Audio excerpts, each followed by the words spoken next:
Chapter 1. It was a hot August day, and the city of Marseille lay burning in the sun. "We shall be out of quarantine today, Mr. Meagles," said Arthur Clenham, as the two men looked over the wall at the city in the distance. "Out today," repeated Mr. Meagles. "But what have we been in for?" "For no very good reason, I must say," said Arthur. "But since we have come from the East, the health officials are afraid we might be sick." "I am sick now," said Mr. Meagles, but with a playful smile on his face. "When I came here, I was as well as I have ever been in my life. But shut up here, I have been waking up, night after night, saying, 'Now I'm sick, now they will keep me here.'" Apostrophe. "Well, Mr. Meagles, say no more about it, now it's over," said a cheerful woman. It was Mrs. Meagles who spoke. Like her husband, she was healthy and bright, with a pleasant, homely English face. Her daughter, close behind her, touched Mr. Meagles on the shoulder, and Mr. Meagles immediately forgave Marseille from the bottom of his heart. Pet was about 20, a lovely girl, with long brown hair and wonderful eyes. "Now, Pet, my dear," said Mr. Meagles, "go with your mother and get ready for the boat. The health officials are coming to let us out at last." Arthur Clenham, a serious, dark man of 40, watched as Mrs. Meagles and Pet crossed the hot yard and disappeared through a white archway. "Now, Mr. Clenham," said Mr. Meagles, "may I ask if you have decided where to go next?" "I don't belong anywhere," said Arthur. "I was sent away to the other end of the world with my father before I was 20, and kept there until his death a year ago. I have always worked at a job I hated. I am the only child of a hard father and a hard mother. Punishment and terror, nothing gentle anywhere, that was my childhood." The picture made Mr. Meagles very uncomfortable. "That was a difficult start," he said. "Now you must enjoy everything that lies beyond it." Arthur, with his serious smile, shook his head. "Enough about me. Here is the boat." The boat was filled with officials, and as it landed, they came up the steps. All the travelers came together in the yard, and then names were called and papers were produced and signed. Finally, everything was done and the travelers were free to go. "I always begin to forgive a place as soon as I have left it behind," said Mr. Meagles. "I expect a prisoner begins to forgive a prison after he is let out." A few days later, Arthur Clenham, newly arrived from Marseille, was walking through the streets of London. It was a Sunday evening, grey and tired. The rain began to fall, then umbrellas appeared, and wet skirts and mud. Arthur went down through the narrow streets, past silent buildings, until he came at last to the house he was looking for. An old brick house, so dark and dirty it was almost black, with long, narrow windows. Many years ago, the house had nearly slid down sideways, and it was now supported by huge wooden posts. "Nothing changed," said Arthur. Dark and miserable as ever. He went up to the door and knocked. There was a slow step on the stone floor inside, and the door was opened by an old man, bent and dried, but with sharp eyes. "Ah, Mr. Arthur?" he said, without any feeling. "You are here at last? Come in." Arthur stepped in and shut the door. "You've grown stronger," said the old man, looking at him and shaking his head, "but you aren't as fine looking as your father, in my opinion. Nor your mother, either. How is my mother, Mr. Flintwinch?" "Same as she always is now. Hasn't been out of her room 15 times in 15 years, Arthur. Can I see her tonight?" "Yes, Arthur, yes," said Jeremiah Flintwinch. Mr. Flintwinch was a short, bald man, and his head and body were bent to one side. Just like the house, he too seemed to be sliding down sideways. Arthur followed him upstairs, into a dark bedroom, where his mother sat on a black sofa, in widow's clothes. She gave him one glassy kiss, and touched his hand with her cold fingers. There was a fire in the fireplace, and the room was airless. "Mother, this is not your old, busy life. My world is now this narrow room, Arthur," she replied. Her hard voice reminded Arthur of his frightened, cold childhood. "I can't walk now. I haven't been outside this room for years." She looked towards one corner of the room, where a chair on wheels stood in front of a desk. "But I am able to carry out my business duties." "I am glad of that. It is a bad night." "Is it snowing?" "Snow, Mother? It is only September. All seasons are the same to me," she said. "I know nothing of summer and winter. Shut up here." On her little table lay 2 or 3 books, a pair of glasses, and an old gold watch. "I see that you received the watch I sent you," said Arthur. "My father was very worried about it. He wanted me to send it to you as soon as possible. But he only told me about it just before he died." "No talk about business today," said Mrs. Clennam. "Affery, it is 9 o'clock." An old woman came forward from a dark corner of the room, and Arthur saw that there was a young girl sitting there, too. He did not know the girl, but he remembered the woman well. It was Mrs. Affery Flintwinch, his mother's old servant. Affery brought a plate of bread and butter, and a glass of hot water and sugar. Mrs. Clennam ate her supper and then read aloud from her book for a few minutes. As she read, the years fell away from her son, and all the dark horrors of his childhood bedtime seemed to swallow him up.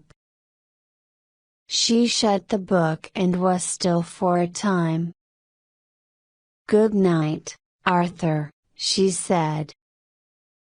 He touched her hand and left the room. Afri collected sheets and blankets and Arthur carried them upstairs to the top of the house. Up and up they climbed, through the airless smell of the old house, to a large bedroom. It was full of ugly, broken old furniture, old chairs, an old table, and an old bed. Arthur opened the long, low window and looked out at the forest of chimneys, and the red sky. "She's awful hard, your mother," Afri said. "And he's a hard one, too, my husband Mr. Flintwinch. He tells her what he thinks sometimes. It makes me shake from head to foot when I hear him talk to her like that. Don't you be afraid of them like me, Arthur." "Afri, who was that girl in my mother's room just now?" said Arthur. "Girl?" said Afri, sharply. "Yes, there was a girl, I saw her near you. She was almost hidden in the dark corner." "Oh. Her? Little Dort?" "She's nothing." "Oh, Mr. Flintwinch is coming." At the sound of footsteps on the stairs, Afri moved quickly away to the other end of the room. She was a tall, strong-looking woman, but before her sharp-eyed husband she was bent and fearful. "Afri, woman, what are you doing?" Mr. Flintwinch called through the door. "Make Arthur's bed." "Move yourself." At 9 the next morning, Mrs. Clennam sat in her chair on wheels. Old Mr. Flintwinch pushed it across the room to her desk, and then he left the room in his sideways manner. Mrs. Clennam opened a drawer in her desk. She took out some papers and began to read. A little while later, Arthur knocked on the door. "Good morning, Mother. Are you feeling better this morning?" She shook her head. "I shall never be better," she replied. "Can I talk to you about business, Mother?" Arthur asked. "Your father has been dead for more than a year, Arthur. I have been waiting to speak to you ever since. There was a lot to do before I could leave," Arthur said. "And when I did leave, I traveled a little, to rest. Mother, for some years now, our business has been less and less successful. I am sorry to cause you disappointment, but I have decided to leave. I have worked for the business for half my life, and I've never before done anything against your wishes. I ask you to remember that." Mrs. Clennam waited. "Have you finished, Arthur?" "No, Mother, I have something more to say. It has been on my mind, night and day, for a long time. It is far more difficult to say than what I have said." Mrs. Clennam took her hands from the desk and looked at the fire. Arthur continued slowly. "You were always stronger than my father. You sent him to China in order to take care of the business there, while you took care of it here. You decided that I would stay here with you until my 20th year and then go to him. He lowered his voice, and said with difficulty, I want to ask you, Mother, whether you ever suspected dash. At the word suspected, Mrs. Clenham turned her eyes on her son with a fierce frown, and then looked back at the fire. Whether you suspected that there was some secret that caused trouble in Father's mind, that made him feel guilty? Again, Arthur paused, but his mother said nothing. Is it possible, Mother, he whispered, putting his hand nervously on her desk, is it possible that Father had done something wrong to somebody? Arthur stopped, hoping that his mother would speak. Mrs. Clenham looked at him angrily, but gave him no reply.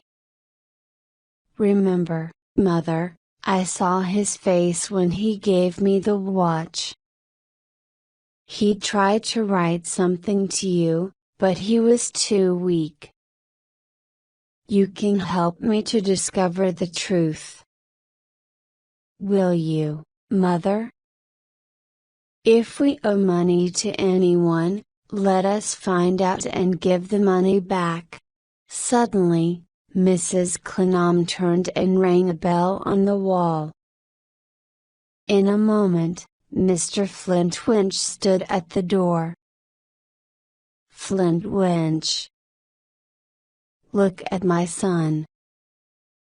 He has only just arrived, and now he is accusing his father of wrongdoing. He suspects that our money is stolen money. She was breathing quickly, but although she was terribly hungry, her voice was low and clear. Yes, it's easy for you, Arthur, fresh from traveling the world and living a life of pleasure. But look at me, in prison in this room, in this chair. I have suffered without complaining for 15 years. She pointed at her son. Arthur, I tell you now, if you ever talk about this again, I will send you out through that doorway and never see you or know you again. Old Mr. Flintwinch came across the room and stood beside Mrs. Clenham. You suspect your own father, Arthur? He said. You have no right to suspect him of any wrongdoing. My son is leaving the business, Jeremiah, said Mrs. Clenham. You will now be my partner in the business and we shall swim or drown with it. The old man looked at Arthur, his eyes shining. Thank you, Mrs. Clenham. I will never leave you. And Ifari will never leave you, either. Now, 12 o'clock. Time for your lunch. Mr. Flintwinch rang the bell, and the girl Arthur had seen the night before appeared with Mrs. Clenham's lunch. Arthur now had the chance to look at her. She was about 22, wearing a plain, shabby dress. She was so little and shy that she looked like a child, but there was too much anxiety in her face for a young girl. It was so dull and dark at Mrs. Clenham's house that after a few days, Arthur told his mother that he was going to stay at a hotel nearby. For a fortnight, he came every day to go through business papers and books with his mother and her new business partner. He saw little Dort every day, sitting in a corner, her head bent over her sewing, her hands working quickly and busily. She worked almost every day from 8 o'clock in the morning until 8 o'clock in the evening, and was given lunch in the middle of the day. Author noticed that she always wanted to eat alone. She said that she was too busy to eat in the kitchen with Mrs. Flintwinch. As he watched little Dora day after day, Arthur became curious about her. He began to wonder if she was connected with his father's secret. He decided to find out about little Dort, and learn more of her story. Chapter 2. Not far from London Bridge, behind high walls with fierce iron spikes on the top, stood the Marshlessly prison. 23 years before, Mr. William Dort had passed through its gates for the first time when his business failed and he lost all his money. Most prisoners left the Marshlessly after a few months, but Mr. Dort was unable to pay his debts, and lived year after year in the prison, until the other prisoners began to call him the father of the Marshlessly. Mr. Dort's wife, his daughter Fanny, and his son Tip had come to live in the prison with him, and his younger daughter, Amy, was born there. But when Amy was only 8 years old, her mother died. Fanny became a wild girl, and Tip lazy. He went from job to job, saying that he was tired of everything, and at last became a debtor at the prison himself. But something in Amy, patient and serious, made her want to be useful for the family. She knew well that her father, who was so broken that he was the father of the Marshlessly, could be no father to his own children. And so, she learned to sew and began to go out to work. This child of the Marshlessly grew into a woman, with no friend to help her, and soon became the head of the fallen Dort family. This, then, was the life of Amy, known to all as Little Dort, who was now going home from Mrs. Clenham's house on a dull September evening, watched from a distance by Arthur Clenham. She walked through the darkening streets and across London Bridge, then turned in through the heavy wooden gate of the Marshlessly. Arthur stood in the street outside, and waited to ask someone what the place was. A few people had already walked past him, too busy to stop, when an old man came slowly along the street and stopped to go through the gate. He was dirtily and poorly dressed in an old coat, once blue, which reached to his ankles and buttoned to his chin.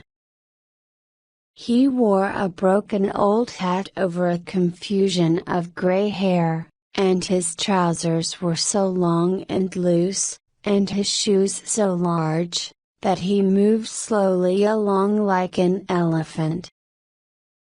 "Excuse me, sir," Arthur said.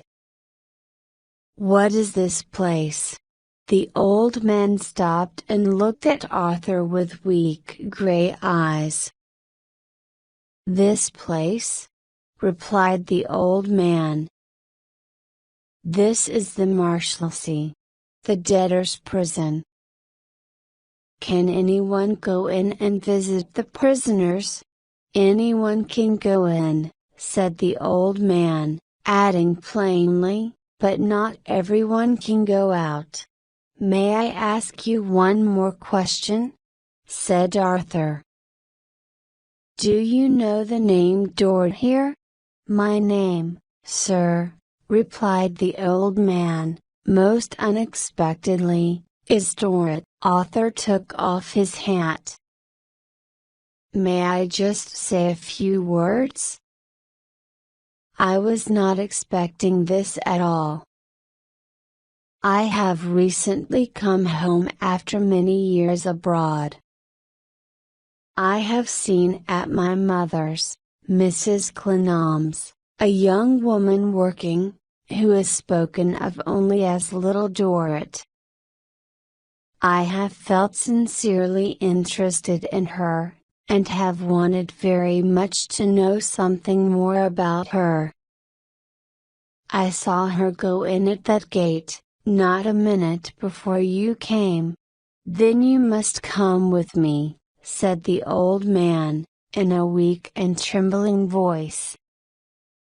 The young woman whom you saw go in here is my brother's child, Amy. My brother is William Dort, I am Frederick. I am a musician at a theater and I help my brother as much as I can. He went through the gate and across the yard, and Arthur walked with him. My brother, said the old man, has been here many years. Please say nothing about my niece working for your mother. The night was now dark, and the prison lamps in the yard and the candles in the prison windows did not seem to make it lighter. A few people stood about, talking quietly, but most of the prisoners were inside. Frederick Dort turned in at one of the doors, went up the stairs, and paused for a moment before opening a door on the second floor. At once, Arthur saw Little Dort, and at once he understood why she always ate her dinner alone at his mother's house. She had brought the meat home and was warming it over the fire for her father. Her father, wearing an old gray gown and a black cap, sat at the table waiting for his supper. There was a clean cloth on the table, with a knife, fork and spoon, salt, and a glass on it. Little Dort looked up and her face turned pale. This gentleman is Mr. Clenam, son of Amy's friend, Frederick told his brother. He was at the gate and wanted to come and greet you. He turned to Arthur. This is my brother William, sir. I have great respect for your daughter, said Arthur, unsure what to say. That is why I wanted to meet you. But Mr. Dort accepted the visitor easily. Mr. Clenam, you are welcome, sir. Please sit down. His voice was soft but proud. I have welcomed many gentlemen to these walls. Perhaps my daughter Amy has mentioned that I am the father of this place. You know, I am sure, that my daughter Amy was born here. A good girl, sir, a dear girl, for many years a comfort and support to me. Amy, my dear, put the dish on the table. Will you join me, sir? Thank you, said Arthur. Nothing for me. Arthur was astonished at the man's manner. He did not seem to think that talking so freely about the family history might make his daughter feel uncomfortable. Little Dort filled her father's glass with water, put his supper on the table, and sat down beside him while he ate. The way she looked at her father, half proud of him, half ashamed of him, all loving, went deep into Arthur's heart. Everyone who comes to the Marshlessly visits me. As many as 40 or 50 in a day, said Mr. Dort, anxiously pushing his knife and fork around his plate. You must know, Mr. Clenham, went on the father of the Marshlessly, that sometimes people who come here offer little, something, to the father of the place. Little Dort looked down, and put her hand anxiously on her father's arm. Mr. Dort's voice was still soft, but it became more hesitant. It is generally, money. And it is often, acceptable. Yes, very acceptable. Only last month, a gentleman visited me and offered me, 2 guineas. Author was wondering what to say when a bell began to ring and footsteps came up to the door. A pretty woman and a young man stood there. Mr. Clenham, this is Fanny, my elder daughter, and my son, Tip, said Mr. Dort. The bell is a signal for visitors to leave the prison, and so they have come to say good night. I only won my clean dress from Amy, said Fanny. And I want my clothes, said Tip. Little Dort opened a drawer and brought out 2 little piles of clothes, which she gave to her brother and sister. Mended? Author heard the sister ask in a whisper. Yes, answered Little Dort. While they were talking, Author stood up and looked around the room. Although it was small and poorly furnished, it was neat and even comfortable. Everything in it was shabby but clean. The bell went on ringing, and Fanny hurried out of the room. Now, Mr. Clenham, said Frederick as he followed her, we must go quickly, sir, or we will be locked inside. Little Dort had left the room after the others, and Arthur now turned to the father of the Marshlessly and put something into his hand. Mr. Clenham, said the father.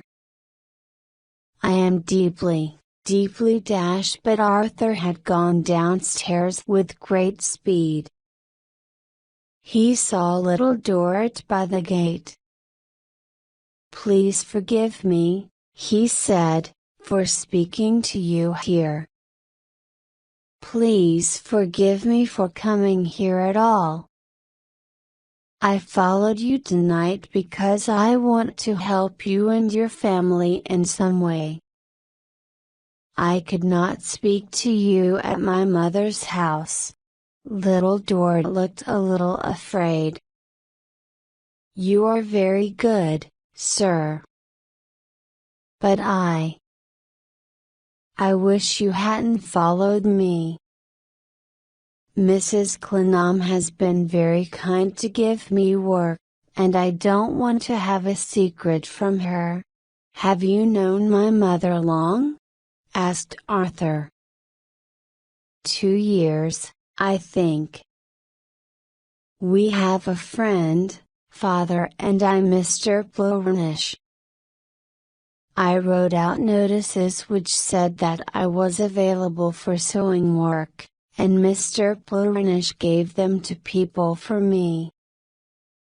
That's how your mother found me. She doesn't know that I live in the prison. Little Dort was trembling and anxious. The bell stopped ringing. You must go, sir. The gate will be locked. And she turned away to go back to her father. That night, As Arthur tried to sleep, he wondered if his mother had a reason for helping little Dort. Perhaps something she or his father had done had made William Dort fall so low. Was this the secret that had made his father feel guilty? The next day, Arthur went again to the Marshlessly prison and walked up and down outside the tall walls, waiting for the gate to open. Little Dort soon appeared, in her usual plain dress and with her usual shy manner. "Will you allow me to walk with you this morning?" asked Arthur. "I can speak to you as we walk." Little Dort looked anxious, but said, "If you wish." The morning was windy, and the streets were miserably muddy, but no rain fell as they walked. Little Dort seemed so young in Arthur's eyes that at times he thought of her almost as a child. "You spoke so sincerely last night, sir, and I found afterwards that you had been so generous to my father. I want to thank you, and I want to say to you." She hesitated and trembled, and tears rose in her eyes. "To say to me that I hope you will not misunderstand my father. Don't judge him, sir, as you would judge others outside the gates. He has been there so long. I will never judge him unfairly, believe me," Arthur promised. "May I ask you a little more about your father? Does he owe money to many people? Do you know who is the most important of his creditors? I used to hear long ago of Mr. Tite Barnacle," Little Dort said, after some thought. "He's very important in the circumlocution office. It can do no harm," thought Arthur, "if I see this Mr. Barnacle." "Ah!" said Little Dort, shaking her head. She seemed to know what he was thinking. "Many people used to think once of getting my poor father out, but you don't know how hopeless it is. And if he did get out, where could he live, and how could he live? He might not be strong enough for life outside the Marshlessly." Little Dort could not stop her tears, full of love and kindness, from falling. "He would hate to know that I earn a little money. Such a good father." Arthur waited for these sudden feelings to pass a little before he spoke. "You would be glad if your brother were free?" "Oh, very, very glad, sir." "Well, we will hope for him. You told me last night of a friend you have?" "Yes, sir, Mr. Plornish. He lives in the last house at Bleeding Heart Yard." Arthur took down the address, and gave his own address to Little Dort. "Mr. Plornish is one friend," he said. "And please believe that you have another friend now, too. You are truly kind to me, sir." They walked back through the miserable, muddy streets, past crowds of dirty, shabby people. There was nothing pleasant about it at all. But to Arthur, it seemed a special walk, with that thin, careful little creature beside him. Chapter 3. The Circumlocution Office was the most important department in the government. Whatever needed doing, the circumlocution office knew best how not to do it. All the business of the country went into the circumlocution office, but most business never came out.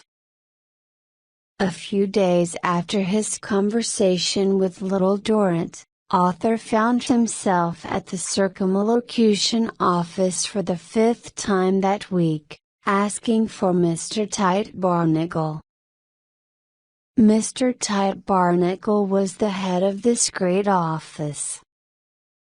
Arthur had already spent one morning waiting for Mr. Barnacle in a hallway, one in a waiting room, one in a small office, and one in a cold passage. On the 5th day, Mr. Tite Barnacle was not busy. This time, he was absent. However, his son, Barnacle Jr., was available. The young gentleman was standing in front of the fire in his father's office. It was a comfortable room, with a thick carpet and a leather-covered desk. "Oh, I say. Look here. My father won't be in today," said Barnacle Jr. He was a thin, young man with a little beard. "Is there anything I can do?" "Thank you," said Arthur. "I met a debtor in the Marshlessly prison, Mr. Dort. He has been there many years, and I wish to help him, if possible. I want to ask your father if he is one of Mr. Dort's creditors. I say. You must apply to the proper office here," said Barnacle Jr. "Tell me the proper office and I will go there," said Arthur. Arthur was sent from one office to the next, and finally given a pile of papers to take away with him. He took the papers miserably and walked slowly down the long stone passage that led out of the circumlocution office. As he went through the building's front doors, Arthur was surprised to see Mr. Meagles walking out in front of him. He was talking angrily to a friend. "Mr. Clennam," said Mr. Meagles when he saw Arthur, and his face slowly became more cheerful. "I am glad to see you. I am pleased to see you, too. How is Mrs. Meagles? And your daughter? They are as well as possible. I only wish you had found me in a better temper. Come and take a walk in the park with us, and I will tell you about this friend of mine. He is Daniel Dort, an engineer and an inventor." The man was short and square, with gray hair and deep lines in his face. 12 years ago, Daniel created an invention that could be very important to this country. He went to the circumlocution office to tell them about it, and they laughed at him, and sent him from one department to another. No one there understands how important it is. He was made to feel like someone who has done something wrong. I am not surprised, after my own experiences at the circumlocution office, said Arthur. Joyce smiled. I should not have come here at all. I know of 100 other people who have had the same experience, and I ought to have realized that this would happen. But I am very grateful to Mr. Meagles here. He has supported me many times, in many ways. Nonsense, said Mr. Meagles, whose temper had begun to cool a little. Now come, come. We won't make things better by feeling annoyed. Let's go back to your factory, Doyce. Mr. Clennam, will you come with us to Bleeding Heart Yard? Bleeding Heart Yard, said Arthur. I want to go there myself, in fact. Even better, then, said Mr. Meagles. Come along. And so the three of them walked through the shabby streets to Bleeding Heart Yard. The yard was reached by going down some steps. At one end of the yard stood Doyce's factory, and at the other end there were some tall chimneys, and big houses. The houses had once been grand, but were now divided up as homes for poor people. Arthur looked around for the home of Mr. Plovernish, and saw the name on a sign above a gateway. It was the last house in the yard, as little Dort had described it. Arthur said goodbye to Doyce and Meagles, and knocked at Mr. Plowernish's house. A fresh-faced, sandy-haired man of about 30 opened the door. Mr. Plovernish, I have come to talk to you about the Dort family, said Arthur. Miss Dort told me you helped her. Mr. Clennam, is it? Said Mr. Plovernish. Yes, she's talked about you. Come in, sir. Mr. Plovernish led the way into a small, dark front room, and when they were sitting down, Arthur began to speak. I know that Miss Dort's brother is now a prisoner in the Marshlessly. I would like to pay his debts so that he can be released, but I want this to be a secret. Could you arrange it for me, and tell him that his debt has been paid by someone that you cannot name? Say that it is a friend who hopes that for his sister, if for no one else, he will use his freedom wisely. I shall do just as you have asked, sir. And if you can think how I could be useful to Miss Dort, in any way, I would be very grateful to you. It will be a pleasure, sir, said Mr. Plovernish. And, since Mr. Plovernish was eager to arrange things as quickly as possible, they then rode in a coach together towards the Marshlessly prison, where Arthur left him before returning home. After he had spent several more days at the circumlocution office, Arthur Clennam realized that William Dort's case was indeed a hopeless one. There was no way he could see of helping the father of the Marshlessly to freedom. He thought about this one evening as he sat in his hotel in Covent Garden. Then he began to think about his own life, and all he had missed. He had a warm and sympathetic heart, and he felt sad to think about his life of loneliness, an unhappy childhood, long, lonely years abroad, and now home to England, he said sadly to himself. What have I found? Just then, there was a gentle knock at his door, and it opened softly. A voice said quietly, Mr. Clennam, it is me, little Dort. The words seemed to answer his question. Arthur stood up and looked at her with his serious smile. My poor child.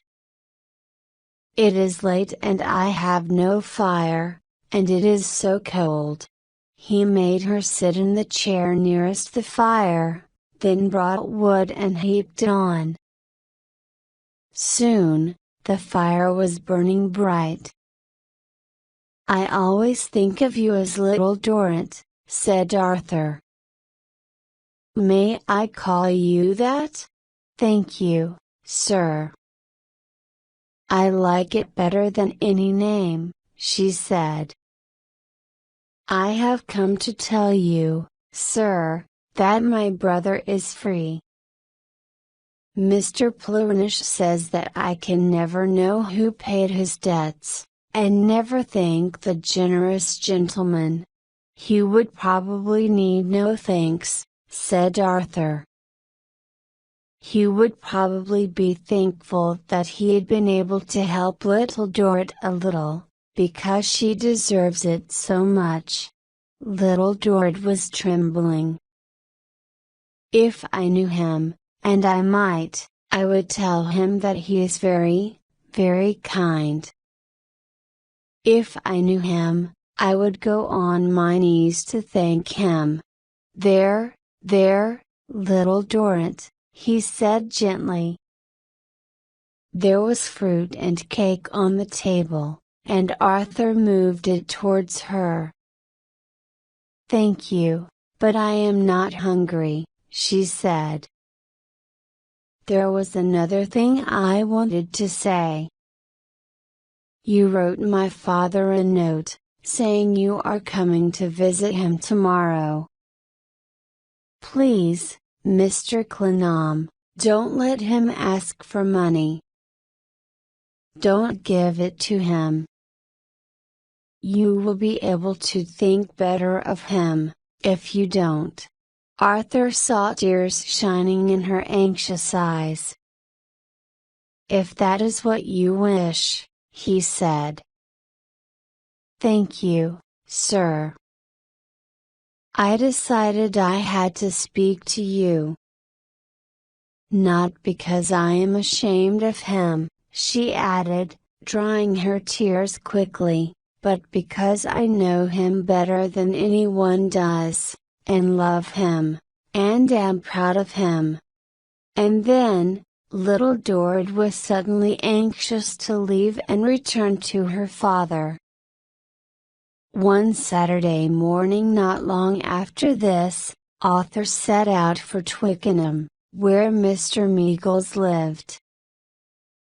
Mr. Meagles had invited Arthur to come and stay with him and his family for the night, and as the weather was fine and dry, Arthur decided to walk.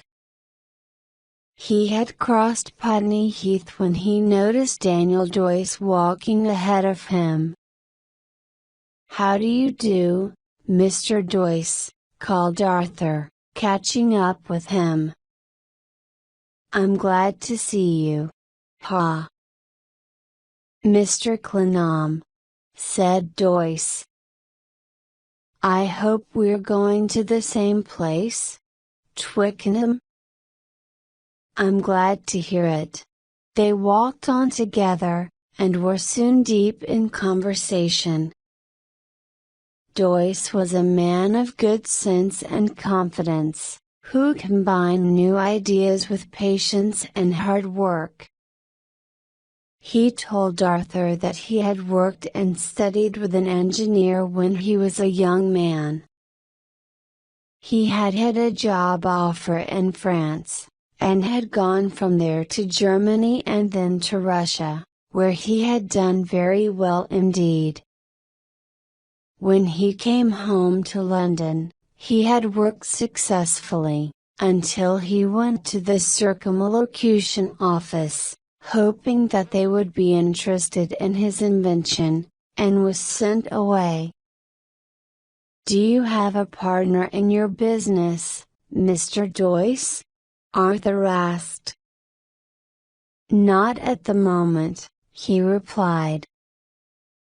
I had one when I first went into it, but he has been dead for some years now. I didn't want to find another partner for a while, but there's more to do now and I can't manage everything. I'm hoping to talk about it this weekend with my friend and protector Mr. Meagles. The Meagles' home was a pretty brick house by the river, with handsome trees all around it in a beautiful garden. As soon as Doyce rang the bell at the gate, Mr. Meagles came out, followed closely by Mrs. Meagles and Pet. "Here we are, you see," said Mr. Meagles, "in our own home. Not like Marseille, eh?" "We're delighted to see you, Mr. Clenham, delighted. I have not had such a pleasant greeting since we last walked up and down looking at the Mediterranean," said Arthur. Then, remembering what little Dort had said to him in his own room, he added, "Except once." Mr. Meagles led the way into the house. "Come. You've had a long walk. You'll be glad to get your boots off." The house was as pretty inside as it was outside, and perfectly well arranged and comfortable. The day passed pleasantly, and dinner that evening was very enjoyable indeed. They had so many places and people to talk about, and they were all so easy and cheerful together. After dinner, they had some games, and Pet played the piano, but when the others went up to their rooms, Arthur waited to speak to Mr. Meagles. "I've recently stopped working in my mother's business," he told him, "and now I wish to find a new job." As we walked here today, Mr. Doyce mentioned that he's looking for a business partner and he's going to take your advice. If you think that I would be a suitable business partner, perhaps you would talk to him about it? "I like the idea," said Mr. Meagles cheerfully. "I will investigate. You would need to guide him, you know. But you can be perfectly sure of one thing, Daniel Doyce is as honest as the sun. Now good night, and sleep well." And with that, the two men went up to their rooms. Chapter 4. In the Marshlessly prison, someone was in love with little Dort. Young John Chivery was the son of a jailer, and he had loved little Dort since he was a boy. He was a small, gentle man, with weak legs and one eye bigger than the other, but he had a great heart. He hoped to be a jailer like his father one day, and he thought they could be happy together, he and the child of the Marshlessly, behind the lock, with the world shut out. John's father, Mr. Chivery, knew about his son's love for little Dort, and so he looked after Mr. Dort very well. Whenever Mr. Dort came into the jailer's room, Mr. Chivery allowed Mr. Dort to sit in his armchair and read his newspaper. The father of the Marshlessly, of course, was too proud to see that a jailer's son was in love with his daughter. But he always gladly agreed to sit in Mr. Chivery's chair, and he accepted the presents that young John brought for him. Young John knew that little Dort liked to walk on the iron bridge not far from the Marshlessly. So one Sunday after dinner, he dressed himself neatly in his best clothes, and went to find her there. She was standing looking down at the river, deep in thought. Young John watched her for a long time, and then walked on until he came near her. When he said, "Miss Dort," she was surprised, and fell back from him, with an expression in her face of fear, and something like dislike. It made his heart fall.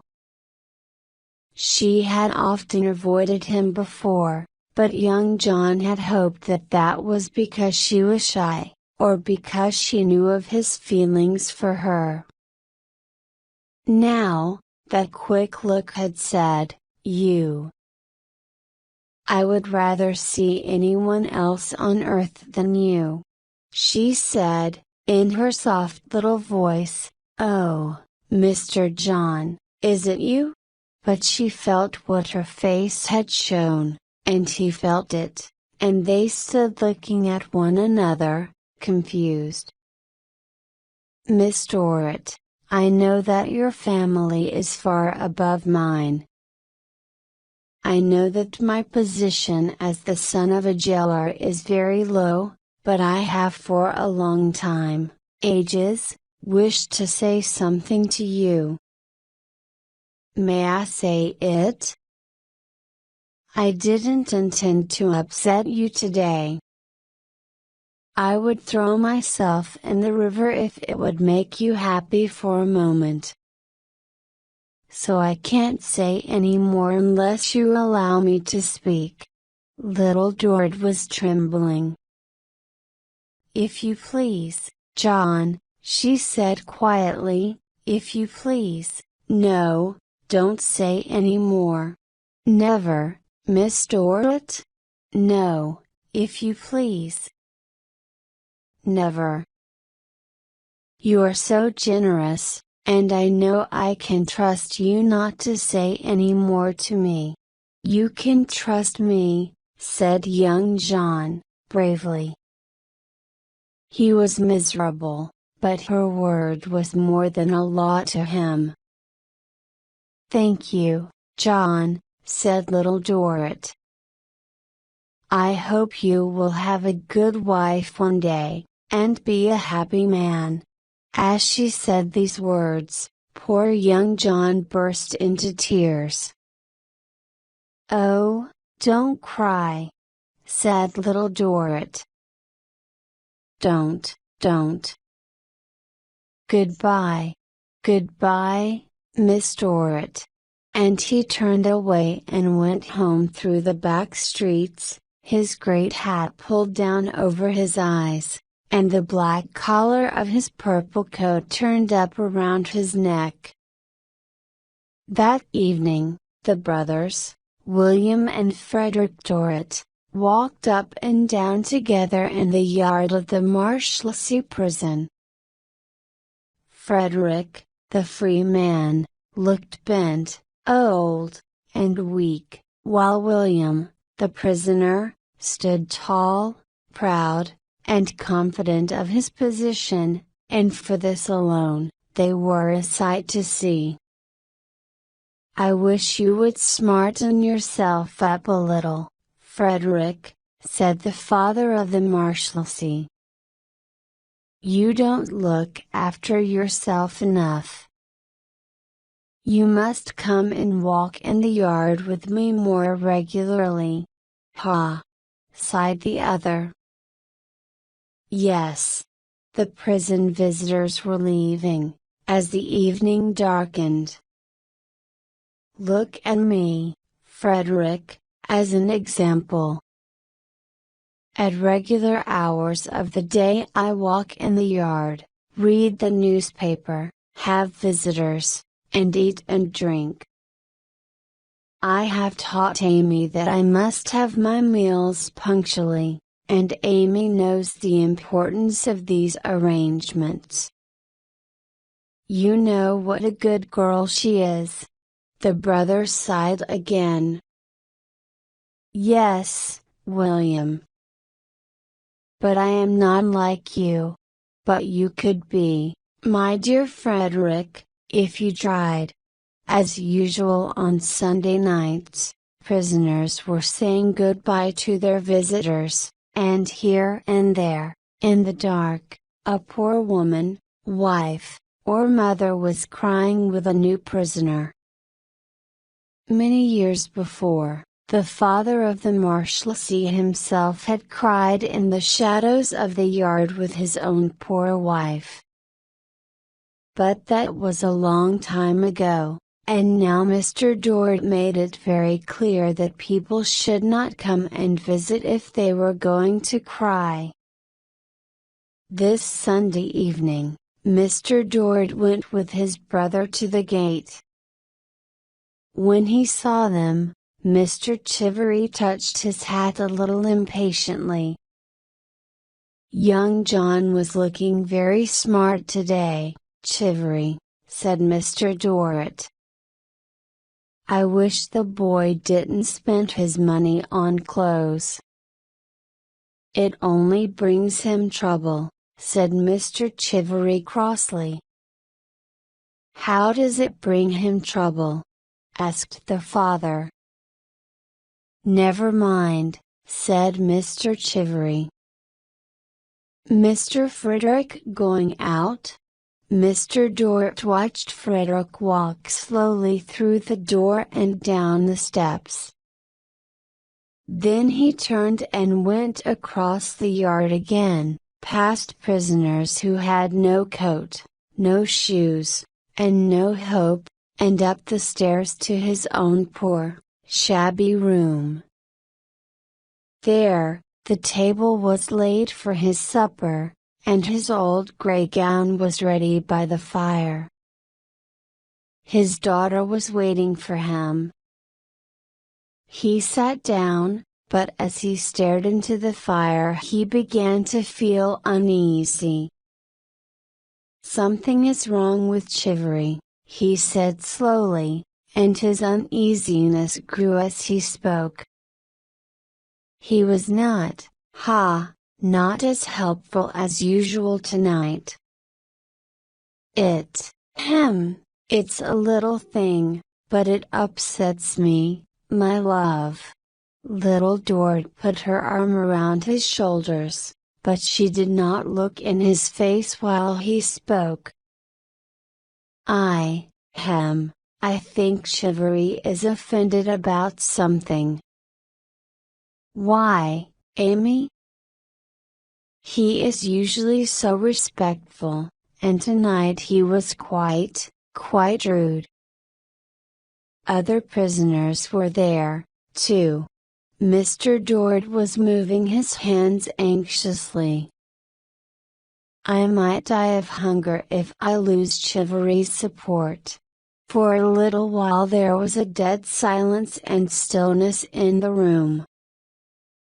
Mr. Dort's supper was cooking on the fire, and little Dort moved to put it on the table. They sat in their usual seats and began to eat. They did not look at each other, but little Dort could feel her father's growing anxiety. He put down his knife and fork with a noise, bit at his bread angrily, and then at last pushed his plate away. What does it matter if I eat or not? He asked, standing up. It doesn't matter if my life ends now, or next week, or next year. What am I worth to anyone? A poor prisoner, fed on kindness. As he rose, she held her hands up to him.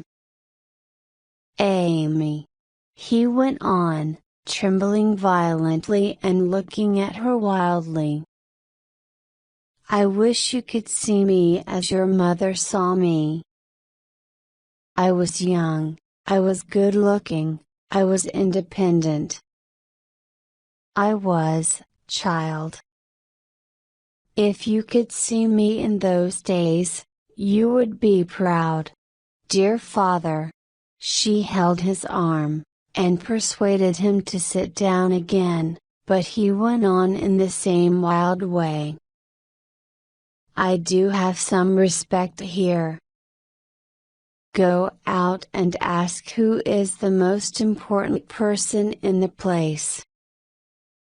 They'll say it's your father. And he burst into tears of pity for himself, and at last let her put her arms around him. Oh Amy, my poor, motherless child. You would have married a gentleman, and we would have ridden our own horses, side by side. You would have loved me more, I know. You are the dearest, kindest father, said little Dort. She comforted him with her loving words, and slowly he became quieter. She heated his supper again and was happy to see him eat and drink. She talked to him about the new shirts she was going to sew for him, and about the new shoes he needed. He never once thought of her dress or her shoes. My love, you have had a difficult, hard life here, he said. No friends, no time for yourself, and many duties, I am afraid. Don't think of that, dear, she said. I never do. Little Dort never left her father all that night. She sat by the fire as he slept. When morning came, she went down the stairs and across the empty yard to her own room, high up in the roof. She opened the window and looked at the sky. She thought of the sun rising on rolling rivers and wide seas, on rich fields and great forests. And then she looked down into the prison, where her father had lived for 23 years.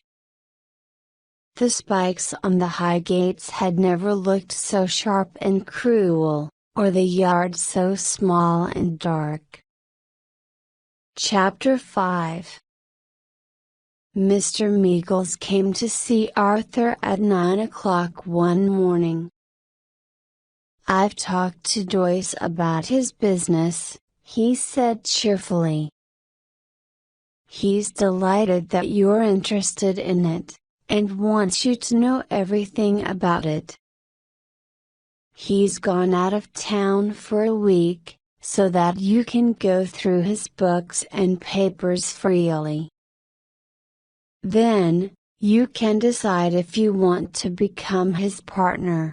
They went to Bleeding Heart Yard that same morning, and Arthur began to look at Joyce's papers.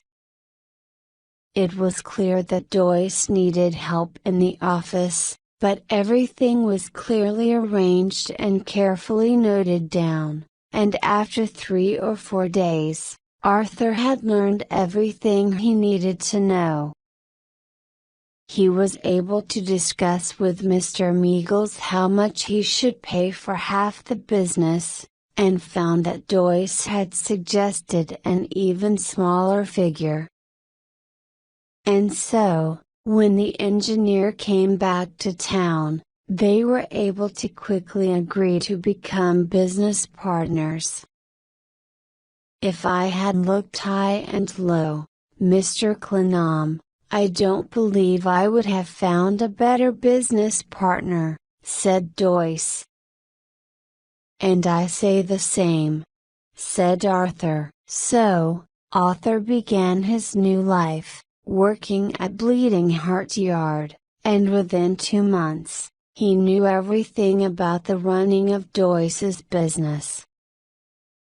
Raising his eyes one day, he looked out of the glass front of his office, down at the yard. He was surprised to see a short, dark man going quickly from house to house, talking loudly. Then the man came across to Joyce's factory and climbed the stairs to Arthur's office, puffing and blowing like a little engine.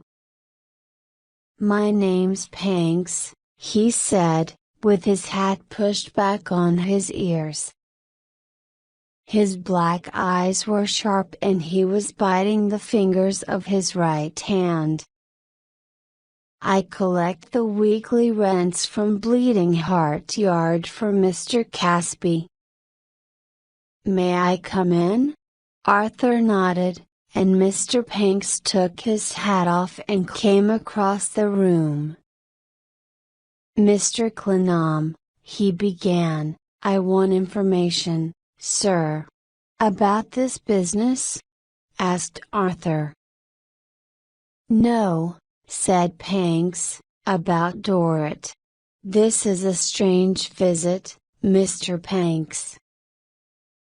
"It's extraordinary that you should come to me," said Arthur, looking carefully at Panks's face.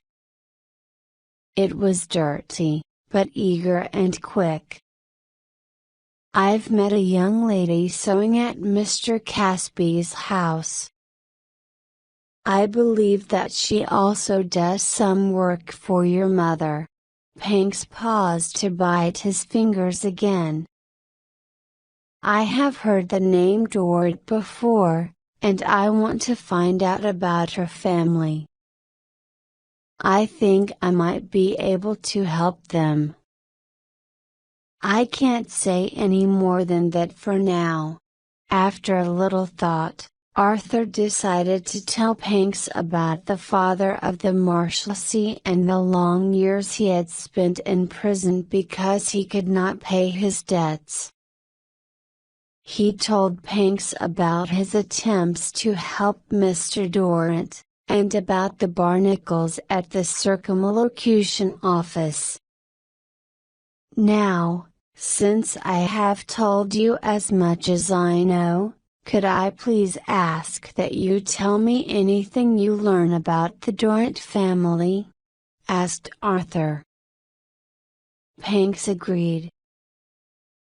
He stood a little while, looking at Arthur, biting his fingers, and obviously fixing in his mind everything he had been told. "Now I must go. I have a few more rents to collect in the yard today." Little Dort had finished a long day's work in Mrs. Clenham's room and was putting away all her sewing, neat and tidy, before going home. Panks had been visiting, and Mrs. Clenham watched little Dort and then said, slowly and thoughtfully, "What do you know about that man, little Dort?" "I don't know anything about him, madam," she said. "Only that I have seen him here a few times, and at Mr. Casby's house, and he has spoken to me." "Why does he come here to see you?" Mrs. Clenham asked. "I don't know, madam," said little Dort. Little Dort got up to go, but as she stopped by Mrs. Clenham's chair to say good night, Mrs. Clenham put out her hand and laid it on her arm. "Tell me, little Dort," she said. "Have you many friends?" "Very few, madam. I believe I was your friend when you had no other." "Is that right?" "Yes, madam. Many times, without the work you gave me, we would have had nothing," said little Dort. "Has it been very difficult for you?" asked Mrs. Clenham. She picked up her husband's watch, which always lay on her table, and turned it over and over in her hands, deep in thought. "Sometimes it has been hard to live," said little Dort in her soft voice, but I think not harder than many people find it." "Well said," replied Mrs. Clenham quickly. "You are a good, thoughtful girl." A fairy had come into the room at that moment, and she was astonished to see Mrs. Clenham put her hands on little Dort's shoulders and gently kiss her on the forehead, with a gentleness which a fairy had not thought Mrs. Clenham could show. "Now go, little Dort," said Mrs. Clenham, "or you will be late, poor child." A fairy followed little Dort downstairs to let her out, and stepped outside the open door. It was a rainy, thundery evening, and she watched the clouds flying fast across the sky. A fairy was afraid of storms, but she also hated the house and its strange darkness, so she did not hurry back inside. She was deciding whether to go in or stay out when a violent rush of wind blew the door closed, shutting her out. "What shall I do now?" cried a fairy. "Mrs. Clenham's all alone inside, and can't come down to open it." She pulled her apron over her head to keep the rain off, and ran crying around in front of the house. She was bending down to look through the keyhole when she suddenly heard someone behind her. She screamed, and looked around. A tall man was standing there. He was dressed like a traveler, wearing a thick, long cloak, and a tall hat. He had a long nose and a black mustache. He laughed at a fairy's sudden cry, and as he laughed, his mustache went up under his nose, and his nose came down over his mustache. "Why are you frightened?" he said. "The wind has blown the door shut and I can't get in," cried a fairy. "Ha! Indeed," said the gentleman. "Do you know the name of Clenham around here?" "Of course, I do," cried a fairy. "She's here in this house. And she's all alone in her room, and can't walk. And my husband's out, and can't help. What can I do now?" The gentleman stood back and looked at the house. His eyes rested on the long, narrow window near the door. "Now, madam, shall I open the door for you?" "Yes, please, and do it at once," cried a fairy. "She may be calling me at this very moment. And I'm going out of my mind thinking of it. I'll make a suggestion, then. I've just arrived on the boat from France." He showed a fairy his cloak and his boots, which were very wet, and a fairy noticed that he was shaking with cold. "I wanted to see Mrs. Clenham within office hours, but I am late because of the bad weather. I'll open the door, if you will make sure Mrs. Clenham will see me tonight." A fairy was glad to agree to this suggestion, and the gentleman took off his cloak and gave it to a fairy. He ran to the house and jumped up, and in a minute, he had opened the window and climbed in. He had strange and frightening eyes, and a fairy suddenly thought that if he went straight upstairs to murder Mrs. Clenham, she could not prevent him. But after a moment, he appeared at the front door. "Now, my dear madam," the stranger said, as he took back his cloak. "If you could." "Whatever is that noise?" It was the strangest of sounds. A tremble, and a low, heavy noise, then the sound of something light falling. "I don't know what it is," said Afari fearfully, "but I've heard it many times." The man's trembling lips had turned colorless as he listened, but at that moment, he and Afari heard a voice from behind them, and turned to see Mr. Flintwinch arriving back at the house. "What's happening here, Afari?" said the old man. "My name is Rigid," said the visitor, "and I need to see Mrs. Clennam." "Mrs. Clennam is my business partner," Mr. Flintwinch said. "Come into my office." He lit a candle and led the way, in his sideways manner, across the hall to his office. "Have you not heard about me from Paris?" asked the visitor. "We have heard nothing from Paris about a Mr. Rigid," said Mr. Flintwinch. Rigid took a letter from his pocket and gave it to Mr. Flintwinch.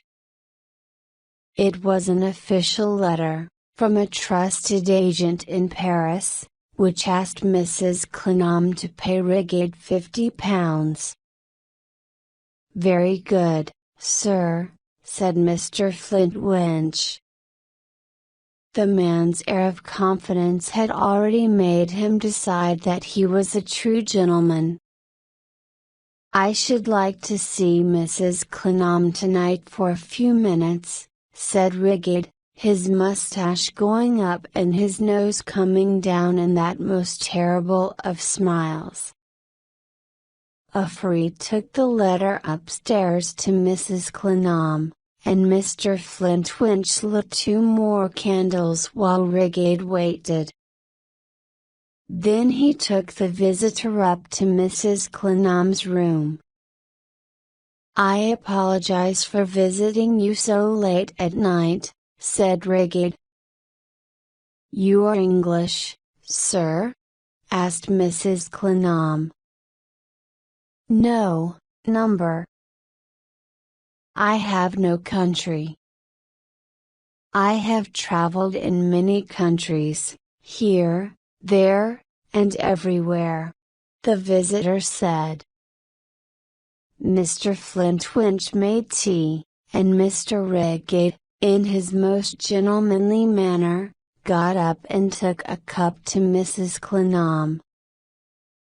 As he put the cup on her table, he noticed the watch lying in front of her as it always did.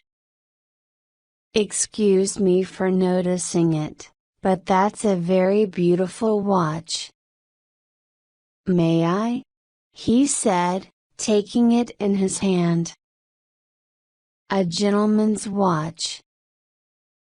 I have often seen these in Holland and Belgium. Now, are these the letters D and F?" "They are difficult to read. Those are the letters," said Mrs. Clennam. "D and F was some lovely, interesting creature, I'm sure," said Mr. Rigid.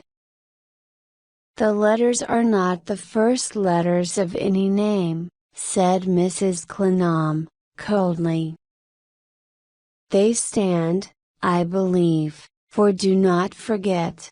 And naturally," said Mr. Rigid, putting the watch back on the table and sitting down again, "you do not forget."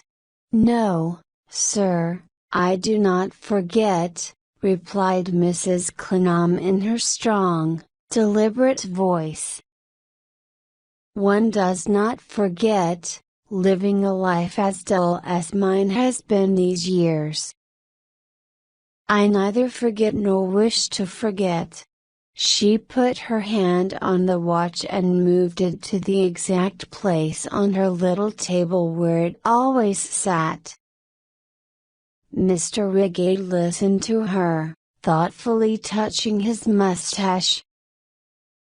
"Mr. Flintwinch will give you your £50 tomorrow. I hope you stay in this city will be pleasant," said Mrs. Clennam, with her frozen smile. Mr. Rigate stood up to say goodbye, and followed Mr. Flintwinch out of the room. He looked in all the rooms with interest, as he walked through the house. "I love an old house," he said, putting his long cloak on. He stopped to look at a painting on the wall. "Who is this, Mr. Flintwinch?" "Mr. Clennam." "Her husband, now dead. The owner of the watch?" "Yes, Mr. Rigate. They must have been very happy." "I can't say." "I don't know," said Mr. Flintwinch. "There are secrets in all families." "Secrets?" "So, there are." "You are right," cried Mr. Rigate. And he threw back his head and burst into laughter. "You will collect your money tomorrow, sir," said Mr. Flintwinch, politely. "My dear sir." Rigate took Mr. Flintwinch by the collar with both hands. "I will collect my money, you have the word of a gentleman. You shall see me again." But Mr. Rigate did not appear the next day. Mr. Flintwinch went to look for him at the hotel where he had been staying, and found that he had paid his bill early that morning and gone back to France. But Mr. Flintwinch had a feeling that Mr. Rigate would keep his promise, and would return. Chapter 6. One morning, Pancks arrived at Arthur's rooms very early, when he was still in bed. "I think I have made a discovery," said Pancks, taking a packet of papers from his pocket. He turned the pages feverishly, and then held one out to Arthur. "There, sir," he cried, pointing at it. "That man's your father of the Marshlessly. He is heir to a great fortune, which has been waiting for him untouched for many years. He inherited a great house with land that had once been owned by the Dorts of Dorset. Mr. Dort just needs to sign a few papers, and he will be free, and extremely rich." "How have you discovered this?" asked Arthur in astonishment. "When I first heard the name Dort, it meant something to me," said Pancks. "So I started to visit Mr. Dort in the Marshlessly. When I learned about his family history, I was then able to make my own investigations. Do the Dorts know anything about this?" asked Arthur, smiling and shaking Panks's hand. "Not yet. I have only today heard from the bank and the lawyers," said Pancks, biting his fingers. "But Miss Amy Dort will be working at Mr. Casby's house this morning, and I can now permit you to bring this news to the family in the way you think best.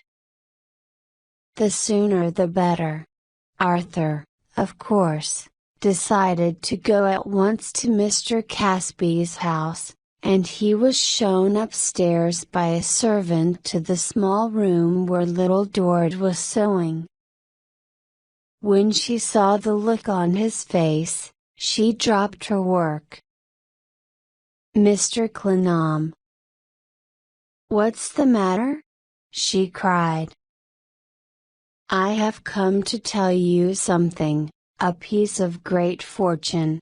They stood at the window, and her eyes, full of light, were fixed on his face. "Dear little Dort, your father can be free within this week.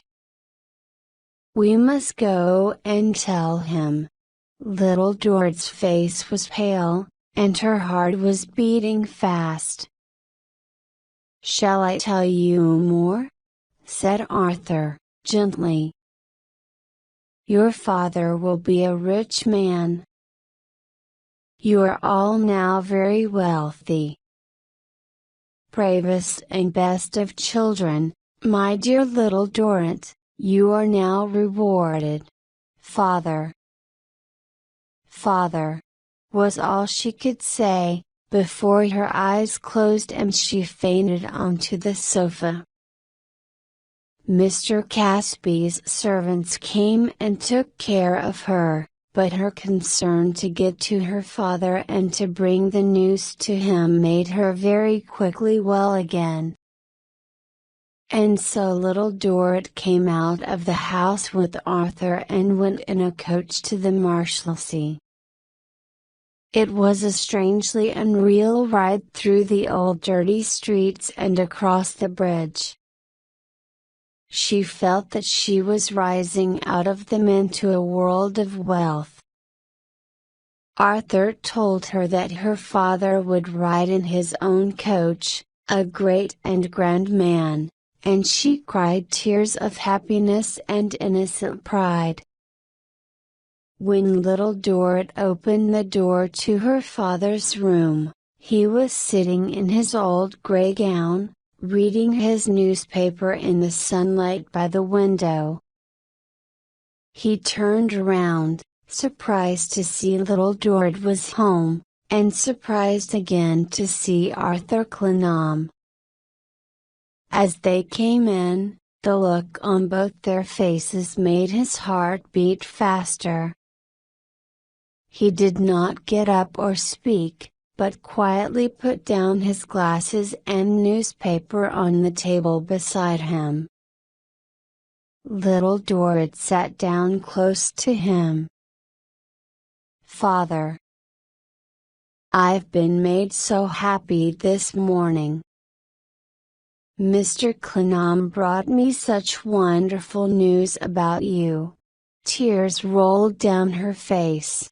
Mr. Dort put his hand to his heart, and looked at Arthur. "Mr. Clenham? What surprise is waiting for me? Tell me the best surprise you can imagine," said Arthur. As Arthur watched him, Mr. Dort seemed to change into a very old man.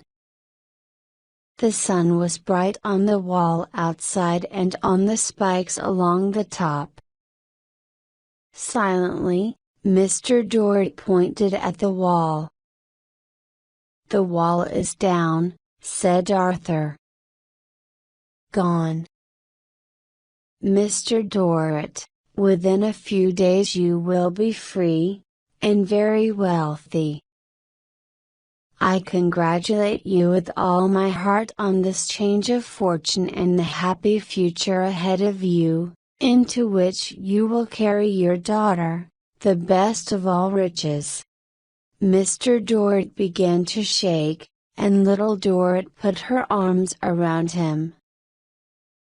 "I shall see you as my poor mother saw you long ago," she told him. "My dear, dear father." But Mr. Dort could say nothing. Arthur and little Dort helped him into a comfortable chair and brought him a drink.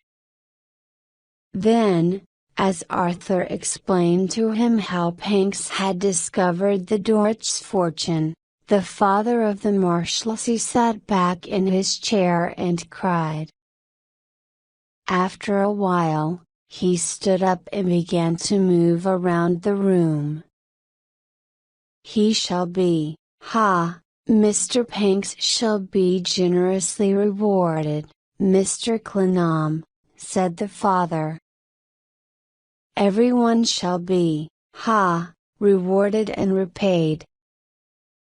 I will pay you, my dear sir, everything you have given me and my son. Chivy shall be rewarded. Young John shall be rewarded. He stopped for a moment to kiss little Dort.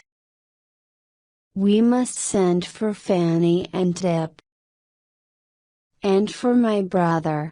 Little Dort was deeply anxious that her father should lie down and calm himself, but for another half hour he could only walk around the room, talking.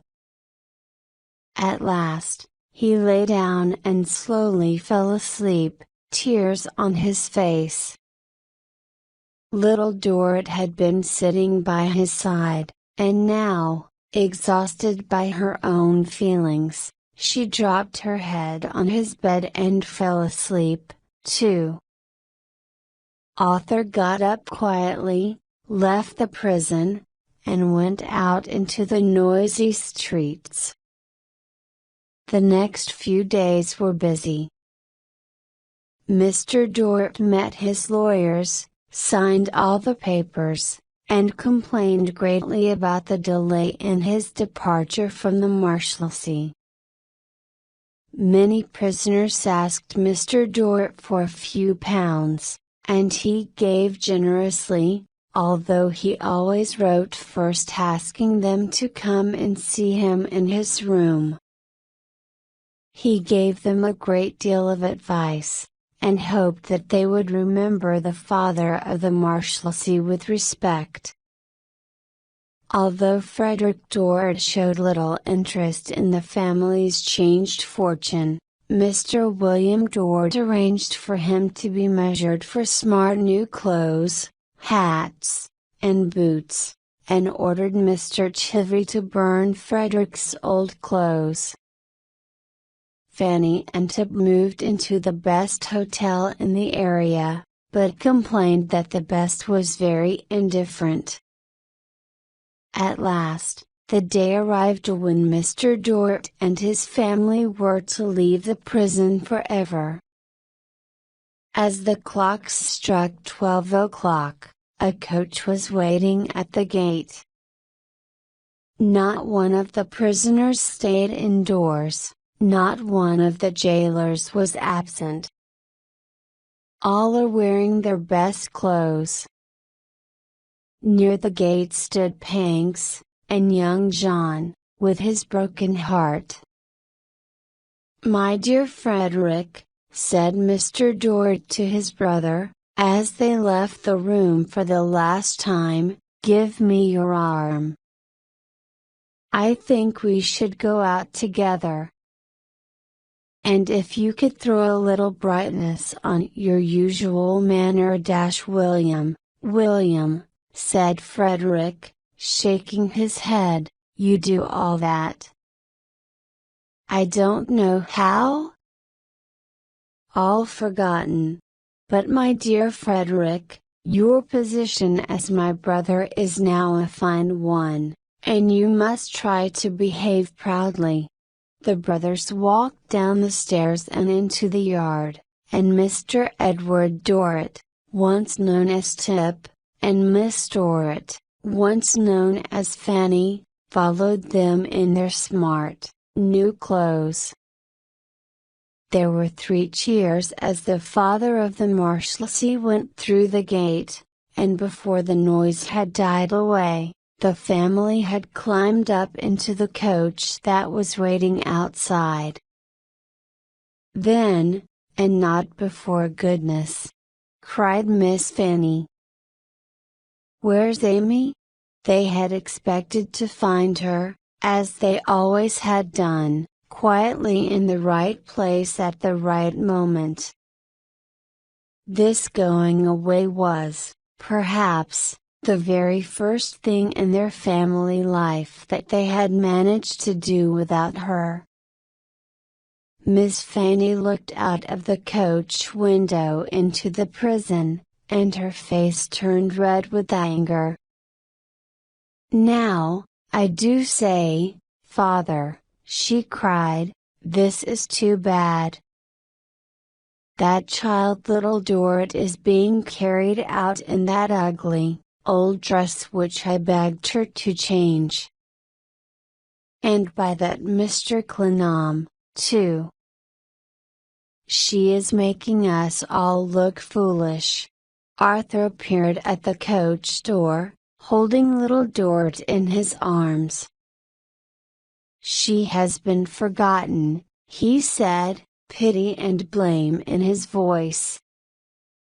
"I ran up to her room and found that she had fainted on the floor, dear child. She was going to change her dress, and then it all became too much for her. Take care of this poor, cold girl, Miss Dort." "Thank you, sir," replied Fanny, bursting into tears. "Dear Amy, open your eyes, there's a love." "Oh, Amy, I really am so annoyed and ashamed. Why are they not driving on?" "Please, Father, do tell them to drive on." The coach door was shut at last, and the Dort family drove away from the Marshlessly prison. Chapter 7. It was autumn, and darkness and night were rising up the highest mountains of the Swiss Alps, and at last came to the walls of the great, old castle. A line of horses walked slowly up the steep, narrow path, led at the front by two guides who spoke to each other as they walked. There was no talking among the riders, two gray-haired gentlemen, two young ladies, and their brother, who were quietened by the sharp cold and the exhaustion of the journey. At last, they arrived at the castle door, and hurried into the building. When they had seen their rooms, the Dort family came downstairs, where a bright fire shone red and high. A stranger was sitting near the fire, pulling at his black mustache. He had a long nose, and strange, frightening eyes. "Are you on your way to Italy, sir?" the stranger asked Mr. Dort. "Yes," Mr. Dort replied. "We are visiting the castle just for tonight, and return tomorrow to our hotel in Martigny. From there we continue to Italy." "Ah, yes," said the stranger. A servant came to tell them that dinner was ready, and the Dorts moved through into the dining room. As they passed the stranger, little Dort held her father's arm closely, trying to hide how much she trembled. With that high nose, and those eyes that were too near it, he was particularly disagreeable to her. He got up to follow them, and looked at the guest book, which lay open on the table. There he read, "William Dort, Frederick Dort, Edward Dort, from France to Italy, Miss Dort, Miss Amy Dort." Then, in small, complicated writing, he added his own name, Rigid, Paris. The sun was warm as the travelers came down slowly from the mountains and found themselves once more among the green fields, rocky rivers, and little wooden houses of the Swiss countryside. When they arrived at their hotel in Martigny, the hotel owner rushed out, hat in hand, apologizing endlessly. He wished he had not allowed it, he said, but a very important lady had begged him to let her and her son have their lunch in the Dort's rooms. They had promised to be very quick, and their coach was ready, but they had not yet gone. Mr. Dort's anger rose higher and higher as he heard these apologies. He felt that the family dignity had been attacked. 1,000 apologies, the hotel owner said again. Please do not be angry, sir. If you could possibly use another dining room for just 5 minutes, the man begged. No, sir, said Mr. Dort, full of heat. I will not go into your hotel. I will leave without drinking or eating or stepping inside. You have insulted me. How dare you? At that moment, a man came out into the yard with a lady. My apologies, said the rather heavy young gentleman. The lady, my mother, is extremely anxious to avoid an argument. The lady came forward. Edmund, I hope you are explaining that it is all my fault, she said loudly. The hotel owner is not to blame. She walked slowly towards Mr. Dort. I promised this man that we would be gone before you came back, but I had no idea that you would return so soon. I do apologize, and hope you will forgive the owner. The lady was Mrs. Myrtle, and her husband Mr. Myrtle was extraordinarily rich. He was in everything, from banking to building, and he turned all he touched to gold. All the best people in London, lawyers, doctors, politicians, government officials, wanted to know Mr. Myrtle. Mr. Dort made a polite reply, and said that what he had first seen as an attack on his dignity, he now recognized as an honor. Hearing this, the lady smiled winningly. Are you on your way to Italy? She asked. Yes, madam, replied Mr. Dort. We have just returned from a 2-day excursion into the mountains, and from here we continue to Italy. My son and I are also going to Italy, said the lady. Perhaps we will have the pleasure of seeing you again there. Mrs. Myrtle's first husband had died a few years before, and Edmund Sparkuler was her only son. He showed so little intelligence that some people said he had fallen out of a high window as a baby and landed on his head. He had asked any number of unsuitable young ladies to marry him, and was standing now staring at Miss Fanny Dort, as his mother tried to take his arm. She almost had to pull him into their coach, and he continued to stare back through the window until the coach disappeared. As the family traveled on through Italy, little Dort felt more and more that her present life was like a dream. All that she saw was new and wonderful, but it was not real.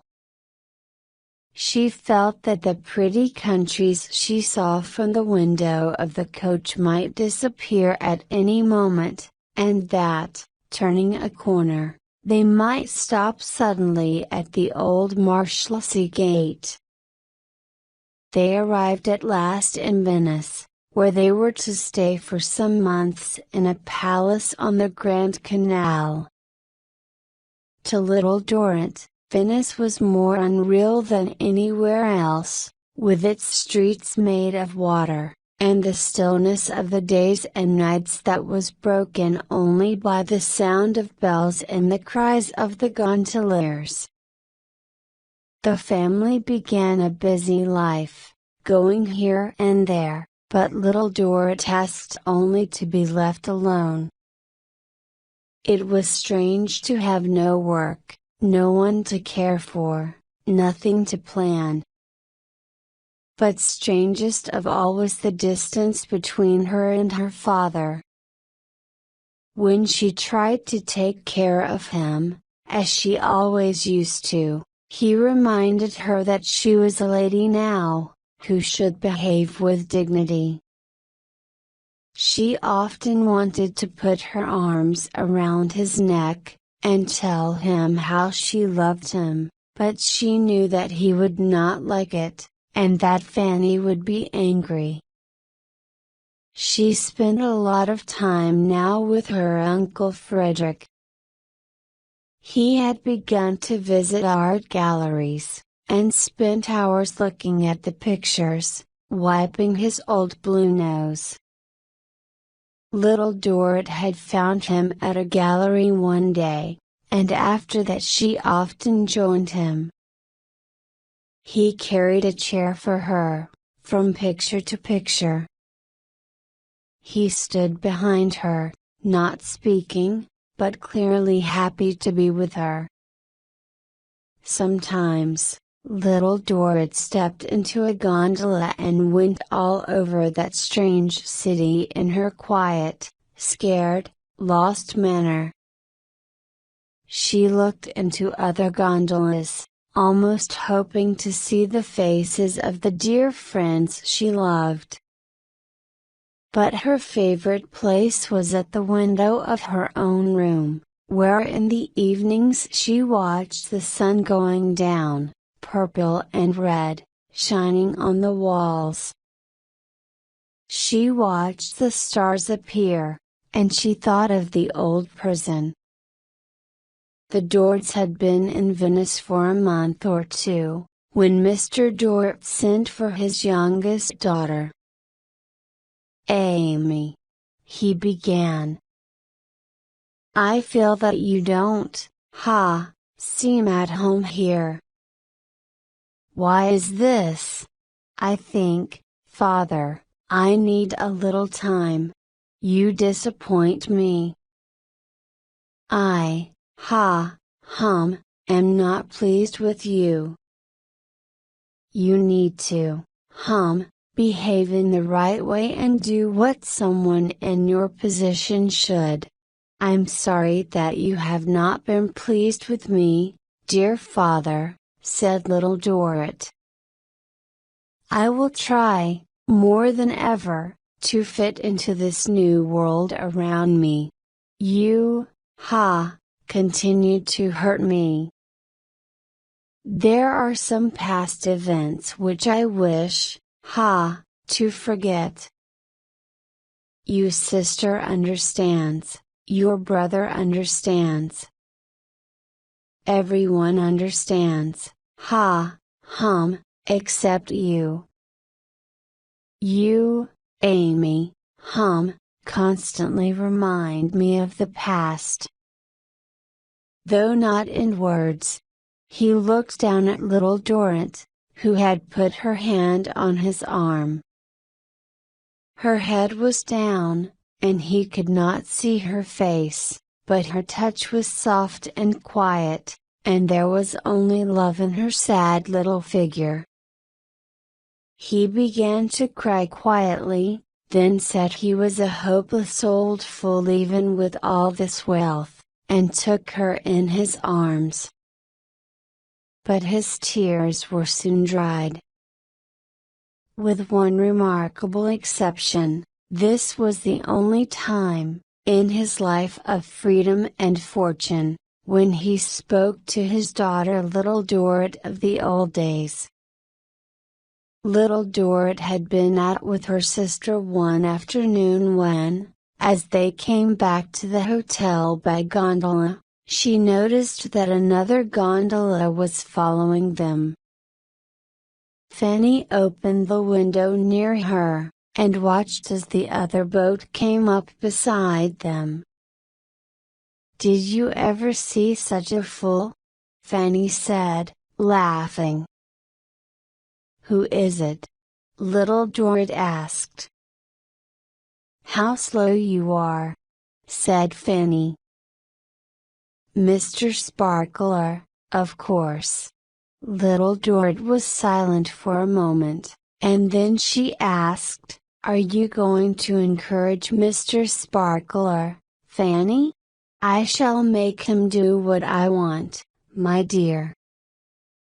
I shall make him fetch and carry for me. But dear Fanny, where do you think that will lead?" "I haven't thought that far ahead yet," said Fanny.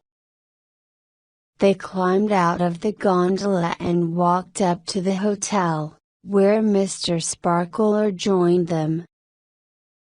"Good day, Mr. Sparkler," said Fanny. "I do hope your mother is well." "Thank you," said Mr. Sparkler hesitantly, "she is very well." "Is she here in Venice?" asked Fanny. "No, in Rome," Mr. Sparkler answered. "I'm here by myself. I came to call on Mr. Edward Dort. In fact, on the family." Turning politely to the hotel servants, Fanny asked whether her father and brother were in. Then, hearing that they were both at home, she took Mr. Sparkler's arm and went with him upstairs to the Dort's grand rooms. Chapter 8. Daniel Joyce had been asked to go and work abroad for a while, and before he went, Arthur went through the business papers with him. "It's all in perfect order, Arthur. It couldn't be better. Now, about the management of our money while you're away," began Arthur. His partner stopped him. "You will continue in all matters to make decisions for both of us. I have perfect trust in you." With Joyce gone, Arthur's life had little variety. He worked every day at Bleeding Heart Yard.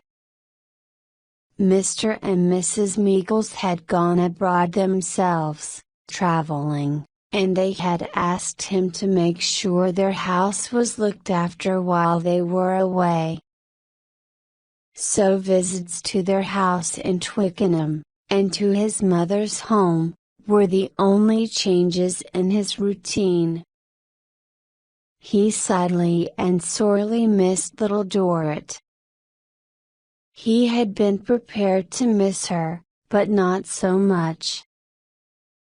A large place in his life had been left empty when she went out of it, and he was lonely and felt suddenly that he was getting old. He had climbed a hill, gone over the top, and was going down quickly. He would always be alone, he could see. The day when he could fall in love was gone and would never shine again. When he received a letter from little Dort, he was greatly moved, but saw at once that her kind thoughts for him were now a secret from her family. the Dorts had turned against him, as they had turned against everything from their prison days. Dear Mr. Clenham, I write to you from my own room in Venice, hoping that you will be glad to hear from me. We were all quite well. You will be pleased, I am sure, to know that my father's health is very good.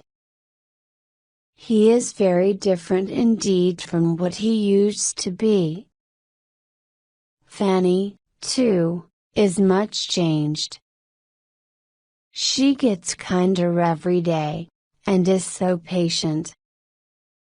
She has very quickly become used to our new fortunes, she is a natural lady. But I have not been able to, and sometimes I think I never will. We have been in many wonderful places, and have seen many wonderful sights. But everything in my life is so strange, and I miss so much I think all the time of home. I wish I knew, but I must ask you not to write to me, how Mr. Plurnish is. I love so dearly the place where I was poor, and where you were kind to me. Oh, so dearly. And I must share one last thought with you. Ever since I have been away, I have been afraid that you may think of me in a new light, or a new character. Please never think of me as the daughter of a rich person, remember me only as the shabby little girl you helped so kindly. I hope that you sometimes, in a quiet moment, have a thought for me. Your ever grateful little Dort. Author had been working late a lot, and spending time in the waiting rooms of the circumlocution office, trying again to interest people in Joyce's invention. He was feeling tired and lonely, so on the day he received little Dort's letter, he visited Mr. Plurnish, to give him her news, and then went to find Panks, who was puffing and blowing in the yard. "Come home with me and share my dinner," said Arthur. "I am tired and miserable tonight. Mr. Joyce has gone to work abroad, and I am quite alone."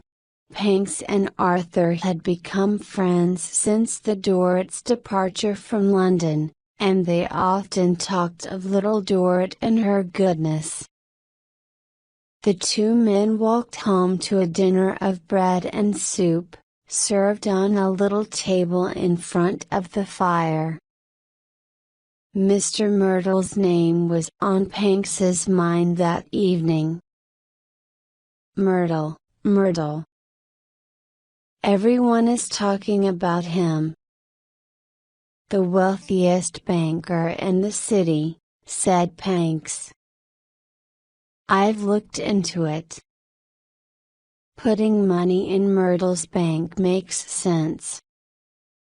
It's a safe way to become rich. Do you mean, my good Panks, that you would put £1,000 of yours, say, the £1,000 that Mr. Dort paid you for discovering his inheritance, in Myrtle's bank? Asked Arthur. Yes, indeed. I've already done it, said Panks, looking wisely at Arthur. Myrtle is a man of enormous wealth. He has great influence with the government. His bank is safe. Well, said Arthur, looking at Panks and then at the fire. You surprise me. Don't say that, sir, replied Panks. It's what you ought to do yourself. Is it you who manages the money in your business with Daniel Joyce? Yes, as well as I can. Manage it better, sir. Reward him for his hard work and disappointments. You can make a lot of money if you put some into Myrtle's bank. Go in and win. But what if I go in and lose? Asked Arthur uneasily. You can't, said Pancks. Myrtle's name is everywhere. The two men spoke little more after this, but the next day Arthur thought again and again about what Pancks had said. He thought how much he would enjoy making Joyce a little wealthier. He thought about how he saw or heard the name of Myrtle everywhere. He began to think it was interesting, too, that everyone seemed to trust this man. One evening a few weeks later, Arthur left his rooms at about 9 o'clock and slowly walked in the direction of the cold home of his childhood. He had turned into the steep, narrow street when a man walked quickly up behind him and came past so close that Arthur was pushed against the wall. Arthur arrived at his mother's house, and was surprised to see the same man there, looking up at his mother's window and laughing to himself. He was a strange man, with a high nose and a black mustache, and his eyes had a cruel, false expression. He wore a long, heavy cloak, and he looked like a man who was traveling. The man went up to the door and knocked at it. No. You again. Affery cried out, as she unlocked the door. Me again, dear Mrs. Flintwinch, said the man.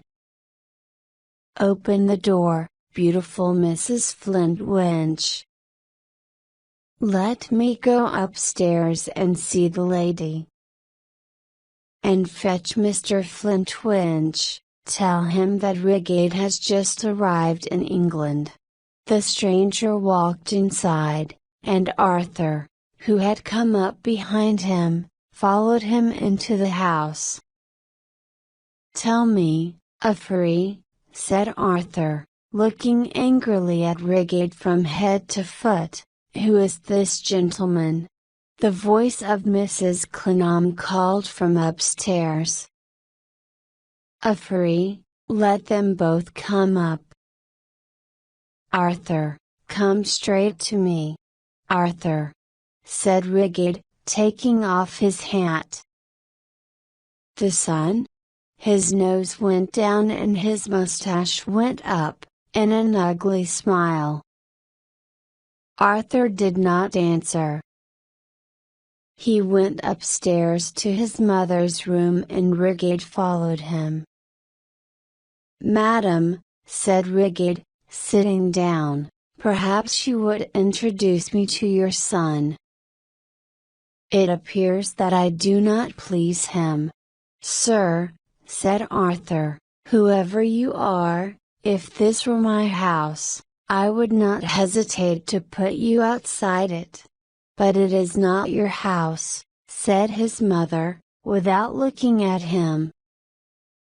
The gentleman came here before, she went on, with a letter from a trusted agent in Paris.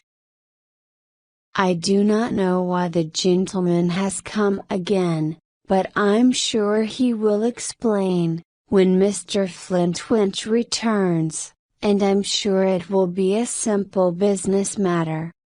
We shall see, madam, said the man. As they talked, Arthur noticed that Mrs. Clennam's manner and voice were under control, but that she never took her eyes off Rigate's face, and listened carefully to every word he said. Mr. Flintwinch knocked at the door and came into the room, and Rigid got up from his chair, laughing loudly. He wrapped his arms around the old man. "Ah, Flintwinch!" he cried. "How are you, my good little boy?" He clapped his hand hard on Mr. Flintwinch's back, then pushed him roughly away and sat down again. As Arthur watched in astonishment, his mother turned towards him. "Please leave us to our business, Arthur," she said. He bent down to kiss her, and Arthur felt that her face was even colder and harder than usual. "Afraid?" whispered Arthur, as he went downstairs into the dark hall. "What's going on here? I want to know what is wrong. I want some light thrown on the secrets of this house." The old servant stood in the dark with her apron thrown over her head.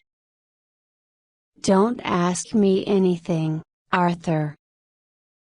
There are noises in this house that frighten me. Noises, tremblings overhead, tremblings underneath. But those are not all the secrets. I beg you to tell me more. Tell me about that foreign man, Rigid. The first time he came here, he heard the noises himself, and he was shaking," said Afari. "But what does he want, Afari?" said Arthur. "What is the mystery that surrounds this house? I don't know." "Don't ask me anything, Arthur. Go away." Arthur went out and Afari shut the door. As he looked up at the dark windows of his mother's room, they seemed to repeat, "Don't ask me anything. Go away." Chapter 9. From Venice, the Dorts traveled on to Rome, and soon after they arrived there, they received a visit from Mrs. Myrtle. "I'm delighted," she said, "to meet you once again, after our unfortunate misunderstanding at Martigny. And I must thank Mr. Dort for making my son Edmund's stay in Venice so agreeable. I believe he was invited to your hotel several times. I was pleased," said Mr. Dort, "to show how greatly I, with the rest of the world, respect Mr. Myrtle's character. I have been, disappointed to hear from Mr. Sparkler that Mr. Myrtle has no plans to come abroad." "Why indeed," said Mrs. Myrtle. "He's so very busy, and wanted by so many people, I fear he cannot. He hasn't been able to get abroad for years. I hope, however," Mr. Dort went on, "that if I do not have the honor of meeting Mr. Myrtle on this side of the Alps, I shall have that honor when I return to England." "I would be delighted to meet him, Mr. Myrtle," said Mrs. Myrtle, who had been looking admiringly at Fanny. "Will, I'm sure, be just as delighted." News soon spread in Rome that Mr. Sparkler now had a position in the Circumlocution Office. The Barnacles, wanting to please Mr. Myrtle, had given young Sparkler a job. Mrs. Myrtle received congratulations from her friends in Rome. She hoped that Edmund would like the job, she said, but really she did not know. It would keep him in town a lot, and he preferred the country. But it was not a disagreeable position, and it was probably best that he should have something to do. Miss Fanny was now in a difficult position. It was widely known that she was the lady whom Mr. Sparkler admired. She could not decide whether to get rid of him or whether to encourage him more, and she came home one night anxious and upset from a party at Mrs. Myrtle's house, and went to little Dort's room. "Things cannot go on the way they are," she cried, walking around the room. "Sit down and let us talk," said little Dort. "Tell me what you mean." "My dear," said Fanny, kissing her, "in spite of our money, we have disadvantages in this world. We are newcomers into fashionable life. No one would see that in you, Fanny," said little Dort. "My dear child," said Fanny, "it's most kind of you to say so. But although father is very gentlemanly, he is in many small ways different from other gentlemen of his fortune. Uncle Frederick is completely unpresentable, and Edward spends far too much money, in a way that is giving him a bad name. Therefore, I find myself trying to decide whether I should carry the family through." "How?" asked her sister anxiously. "The Myrtles are a very good connection," Fanny told little Dort. "Mr. Sparkler has now got an excellent position. And although he is not clever, I doubt very much whether a clever husband would be suitable for me. Oh, my dear Fanny!" A kind of terror was coming over little Dort, as she began to understand her sister. "You know that you have qualities to make you the wife of a much better man than Mr. Sparkler. If you loved someone, Fanny, you would forget yourself." "Oh, indeed!" cried Fanny. "Really? You know all about it, do you? Well, I won't marry Mr. Sparkler tonight, my dear, or tomorrow morning. But I want a better position in society." She began to walk around the room again. "My dear sister," said little Dort, anxiously, "would you give yourself an unhappy life, just to have a better position in society? It wouldn't be an unhappy life, Amy. It's the life that I am fitted for." She gave a short laugh. "Don't argue with me. I understand these matters much better than you do. Now we have talked this over comfortably, we can go to bed." "You dear little creature, good night." After this conversation, little Dort watched Fanny's behavior towards Mr. Sparkler carefully. There were times when she became sharply impatient with him, and there were times when they got on much better, and when he amused her. He followed her through rough and smooth, like a small boat that is pulled through the water by a much larger ship. One sunny afternoon, as little Dort sat at the window, looking down at the street, Fanny came into the room, and sat next to her. "Well, Amy dear, I am engaged to Mr. Sparkler."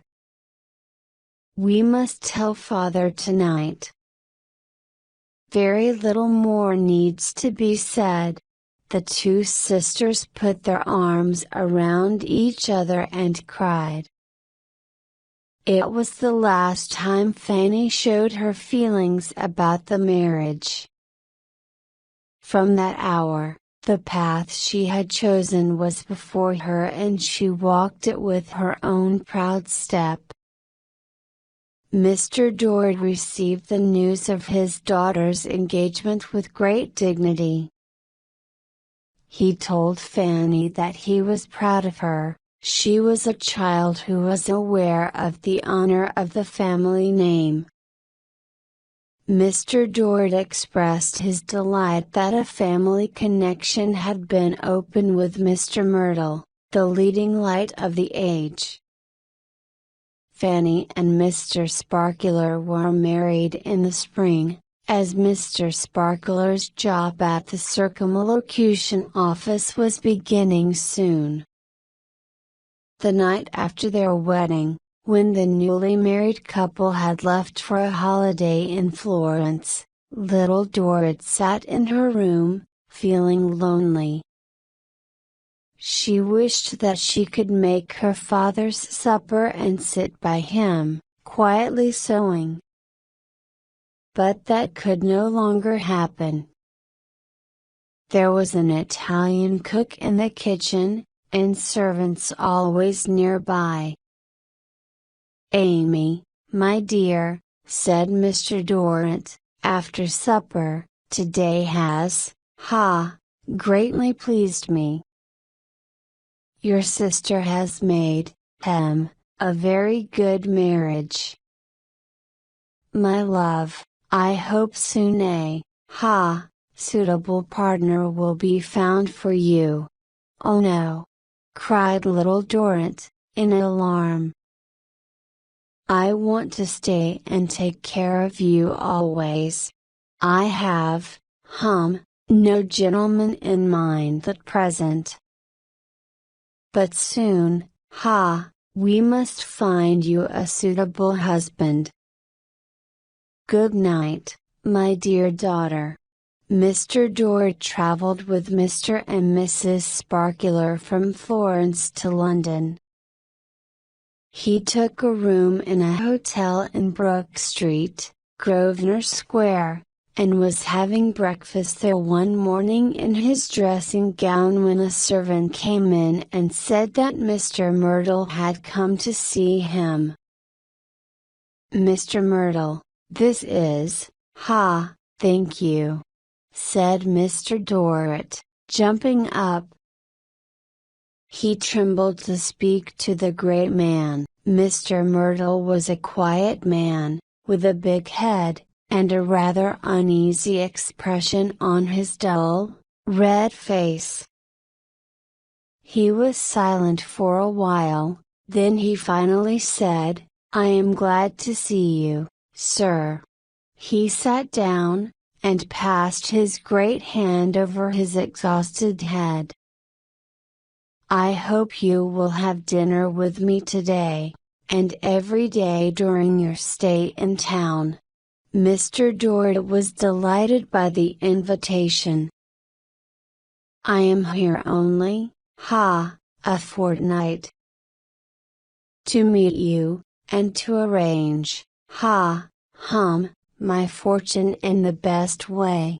"Well, sir," said Mr. Myrtle, "if I can be of any use to you, please ask me.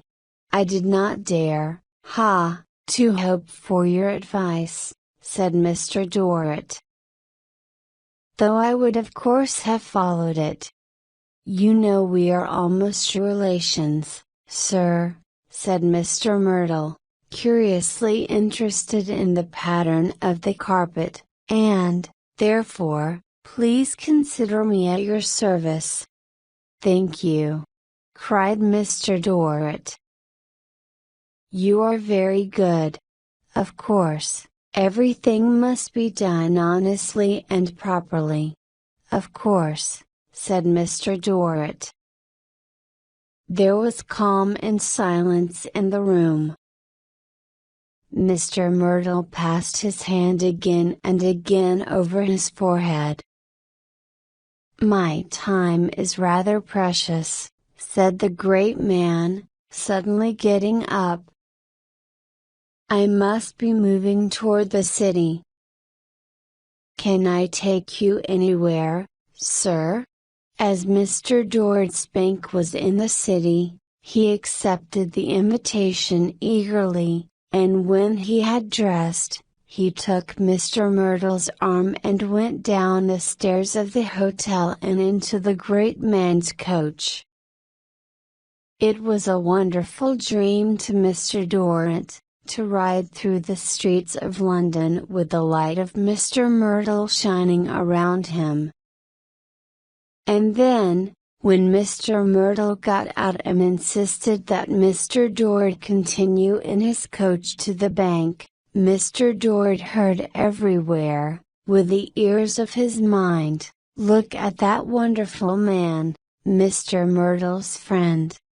After that, dinner invitations to Mr. Dort came every hour of the day.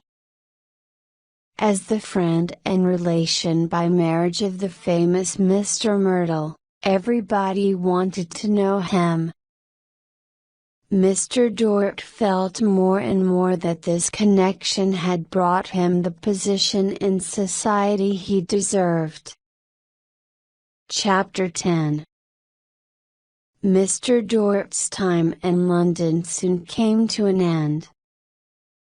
After a last dinner at Mr. Myrtle's, he said goodbye to Fanny and was then led from the house to his coach by the great man himself. His heart was still full with pride from this final honor when he arrived at his hotel. He was walking through the hall with a calm sense of excellence when he saw something that stopped him dead. Young John Chivery, in his best clothes, with his tall hat under his arm. Mr. Dort stood, horrified, for a few moments. "Ah!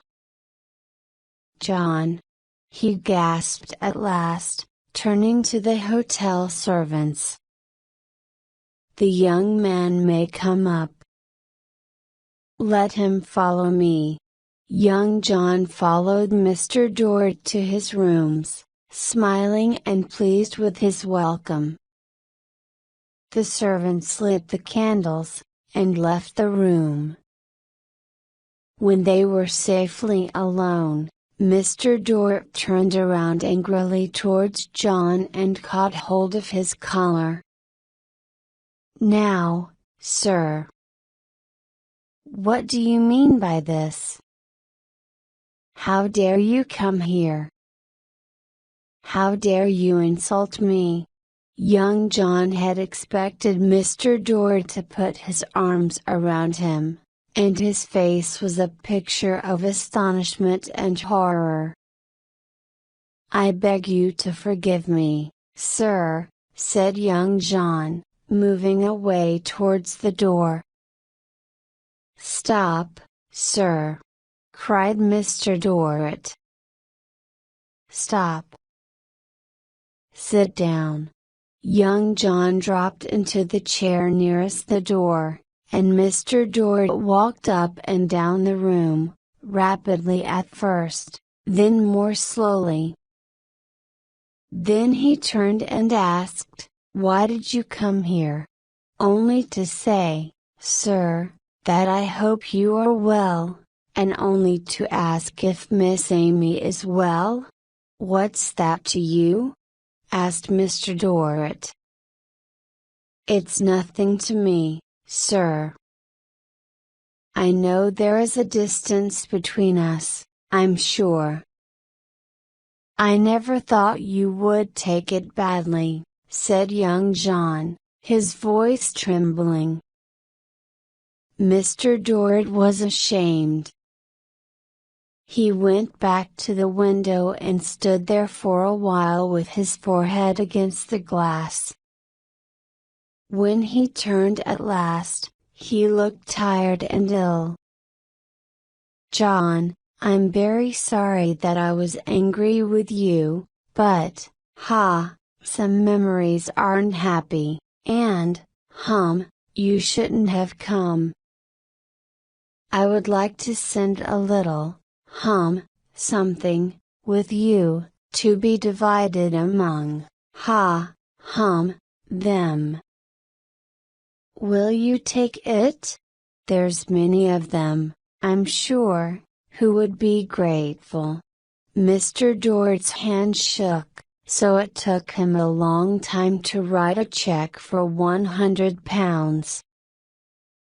I hope you'll, forget what has happened, John, said Mr. Dort, putting the check in John's hand. Don't speak of it, sir, said John. But his words did not bring back the color to Mr. Dort's face. And John, said Mr. Dort, I hope that you won't say to anyone in the hotel that, once I promise you, sir, said young John. In my poor way, sir, I'm too proud and honorable to talk about those things. But Mr. Dort was not too proud and honorable to listen at the door, to hear whether young John went straight out or stayed to talk with anyone. There was no doubt that he left the hotel at once and went away down the street with a quick step. And Mr. Dort was able to sit quietly alone, with his face to the fire. The next morning's sun saw Mr. Dort on the dusty Dover road, and the following day saw him at Calais. With the Channel between himself and young John Chivery, he began to feel safe, and to find that the foreign air was lighter to breathe than the air of England. It was late when Mr. Dort's coach, on its last tired journey, arrived several days later at the hotel in Rome. Leaving the servants to unload the coach, Mr. Dort went up the grand stairs slowly, feeling very tired, and looked into several rooms until he saw a light. As he stopped at the open door, he felt a pain in his heart. Surely it was not jealousy? There were his brother and his daughter. Frederick was near the fire and little Dort was sitting at a table, sewing. Mr. Dort had sat many times, like his brother do now, in front of a fire far away, and she had sat with him. But surely there was nothing to feel jealous of in the memory of that old, miserable poverty. Do you know, Uncle, I think you're growing young again. Little Dort was saying. So cheerful, and so interested in everything. My dear child, all you. You have done me so much good, looking after me, said her uncle. He looked up and saw Mr. Dort standing in the doorway. Ah! Why, here's your father, Amy. My dear William, welcome back. With a cry of pleasure, little Dort put her arms around her father and kissed him again and again. Her father was a little impatient. It appears you were not, expecting me. I began to think, to think I needed to apologize, for returning. Dear father, you shall have supper in a very few minutes, said little Dort. You look tired. You're wrong, said Mr. Dort, quickly. I'm not tired, I'm very much fresher than I was when I went to England." He was almost angry, so little Dort said no more, but stayed quietly beside him, holding his arm. As Mr. Dort stood like this, he fell into a heavy sleep for just a few moments, then woke suddenly.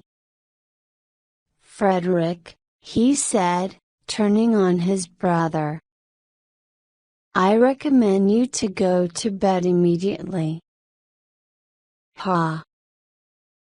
You should have been in bed long ago." "Well, well, I suppose I should," said the old man. Mr. Dort had fallen asleep again before his brother left the room. His supper was brought, and put on the table, and little Dort sat at his side and poured out his drink for him, for the first time since they had left the Marshlessly. She was afraid to look at him much, but she noticed that twice he looked around him, and she thought that he almost seemed surprised that they were not in the old prison room.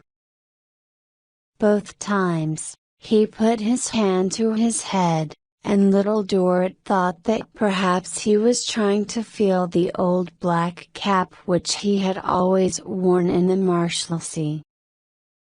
Over the next 2 days, Mr. Dort fell asleep several times during meals.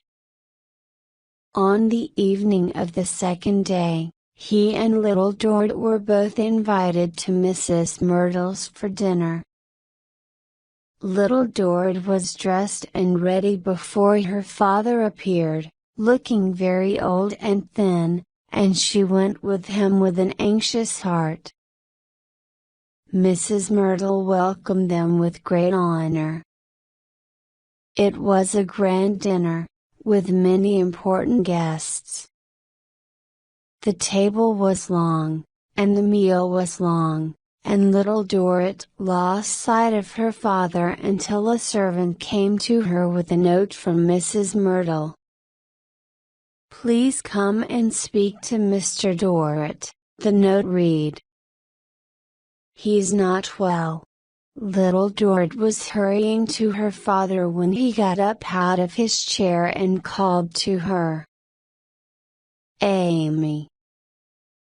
Amy, my child!" Immediately, conversation stopped and there was silence in the grand room. "Amy," he repeated. "Please see if Chivery is at the gate."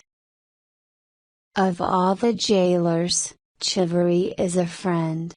"Dear father, I am here," said little Dort, gently trying to move him away from the table. "I can't get up the stairs without Chivery," he said, annoyed. All the guests were now talking in confusion, and everyone stood up. Mr. Dort looked around him, and seeing so many faces, spoke to them. "Ladies and gentlemen, it is my duty, to welcome you to the Marshlessly. Welcome to the Marshlessly. Those who live here, call me the father of the Marshlessly.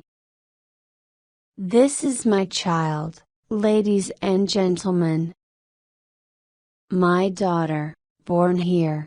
Little Dort was not ashamed of him. She was pale and frightened, but she only wanted to calm him and get him away. Her quiet voice was heard gently begging him to leave the room with her.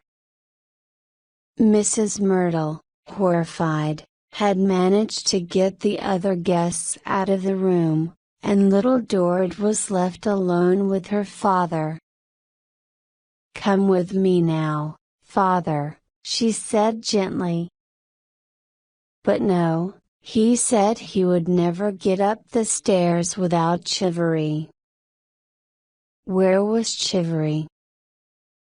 Would no one fetch Chivery? Let's go and look for Mr. Chivery, she suggested, and so she got him outside and to a coach and home. Back at the hotel, little Dort and Frederick took Mr. Dort upstairs to his room and laid him down on his bed. His poor, wounded mind had forgotten the dream that it had been living since the discovery of the Dort's fortune, and it now knew of nothing except the Marshlessly. The child who had done so much for him was never out of his mind. He loved little Dort in his old way. They were in prison again, and she looked after him, and he needed her constantly. As for her, she bent over his bed with her quiet face against his, and would have laid down her life to make him better. For 10 days, little Dort cared for him. Sometimes she was so exhausted that for a few minutes she would sleep with her head beside his. He became extremely weak, and then, quietly, he floated into rest. Frederick and little Dort, silent and sad together, stayed with the body until midnight, and then little Dort took her uncle to his room and saw him lie down. She fell on her own bed, exhausted, and went into a deep sleep. The moon rose late that night. When it was high in the sky, it shone through the window into the room where life had just ended, and it shone not on one but on 2 quiet figures. Frederick Dort had gone back into the room and, kneeling on the floor, had bent his face over his brother's hand and there taken his last breath. Both brothers lay still, removed from the busy earth, and far beyond the judgments of this world, high above its mists and confusions. Chapter 11. Mr. Edmund Sparkler and his wife Fanny were now living in their own house. It was a small, inconvenient house, but it was in a good area of London. Fanny, when she heard about the deaths of her father and uncle, had cried violently for 12 hours. Then she had got up to decide which new black dresses she was going to wear. One hot summer evening, about 3 months later, Fanny lay on the sofa in her sitting room. She looked through the open window, over boxes of flowers, across the narrow street, at the open window of the house opposite. She was tired of that view. She looked at her husband, who was standing at the other window. She was tired of that view, too. "If you have anything to say, Edmund, why don't you say it?" said Fanny, impatiently. Mr. Sparkler came across the room and stood by his wife's side. "You make my head ache, Edmund," said Fanny. "You look so annoyingly large." "Do sit down." "Certainly, my dear," said Mr. Sparkler, and sat down. "This day feels like the longest day ever," said Fanny, yawning. "I've never experienced such a long day." "Edmund, we must not be alone any more." "I really cannot, and will not, have another day like this. "No, dear," said Mr. Sparkler. "But of course, once your brother is better, you will soon have your sister Amy." "Dearest Amy, yes," cried Fanny. "Poor little Amy will no doubt have felt father's loss deeply. I have felt it myself, terribly, of course, but she was with him to the end, which I, unhappily, was not. Dear, dear father! What a gentleman he was!" There was a long, low knock on the door downstairs, and a few moments later, a servant brought Mr. Myrtle into the room. "I was out for a walk, and I thought I'd visit you," he said, passing his hand over his yellow forehead. "I was going out to dinner with Mrs. Myrtle, but I didn't want to eat, so Mrs. Myrtle went on in the coach." He sat down on the chair which Mr. Sparkler had offered him. "Thank you," said Fanny. "You don't often visit people." "You're too busy for that." "But you must eat, you must not be ill."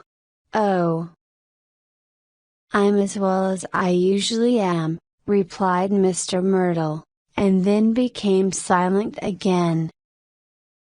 "I was just speaking about poor father," began Fanny. She felt she had to continue the conversation. "My brother has been ill, and that has delayed arranging father's fortune." "Yes, yes," said Mr. Myrtle. "There has been a delay." He looked exhausted. He passed his hand over his head again. "Will you meet Mrs. Myrtle and take the coach home?" asked Fanny. Conversation with Mr. Myrtle was so difficult. "No," he answered.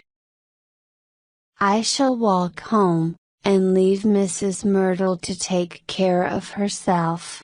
He looked closely at his hands. There was then a long silence. Fanny, lying on her sofa, shut her eyes. "I thought I'd visit you," said Mr. Myrtle. "Thank you," said Fanny, weakly. "However, I shall go now," said Mr. Myrtle, getting up.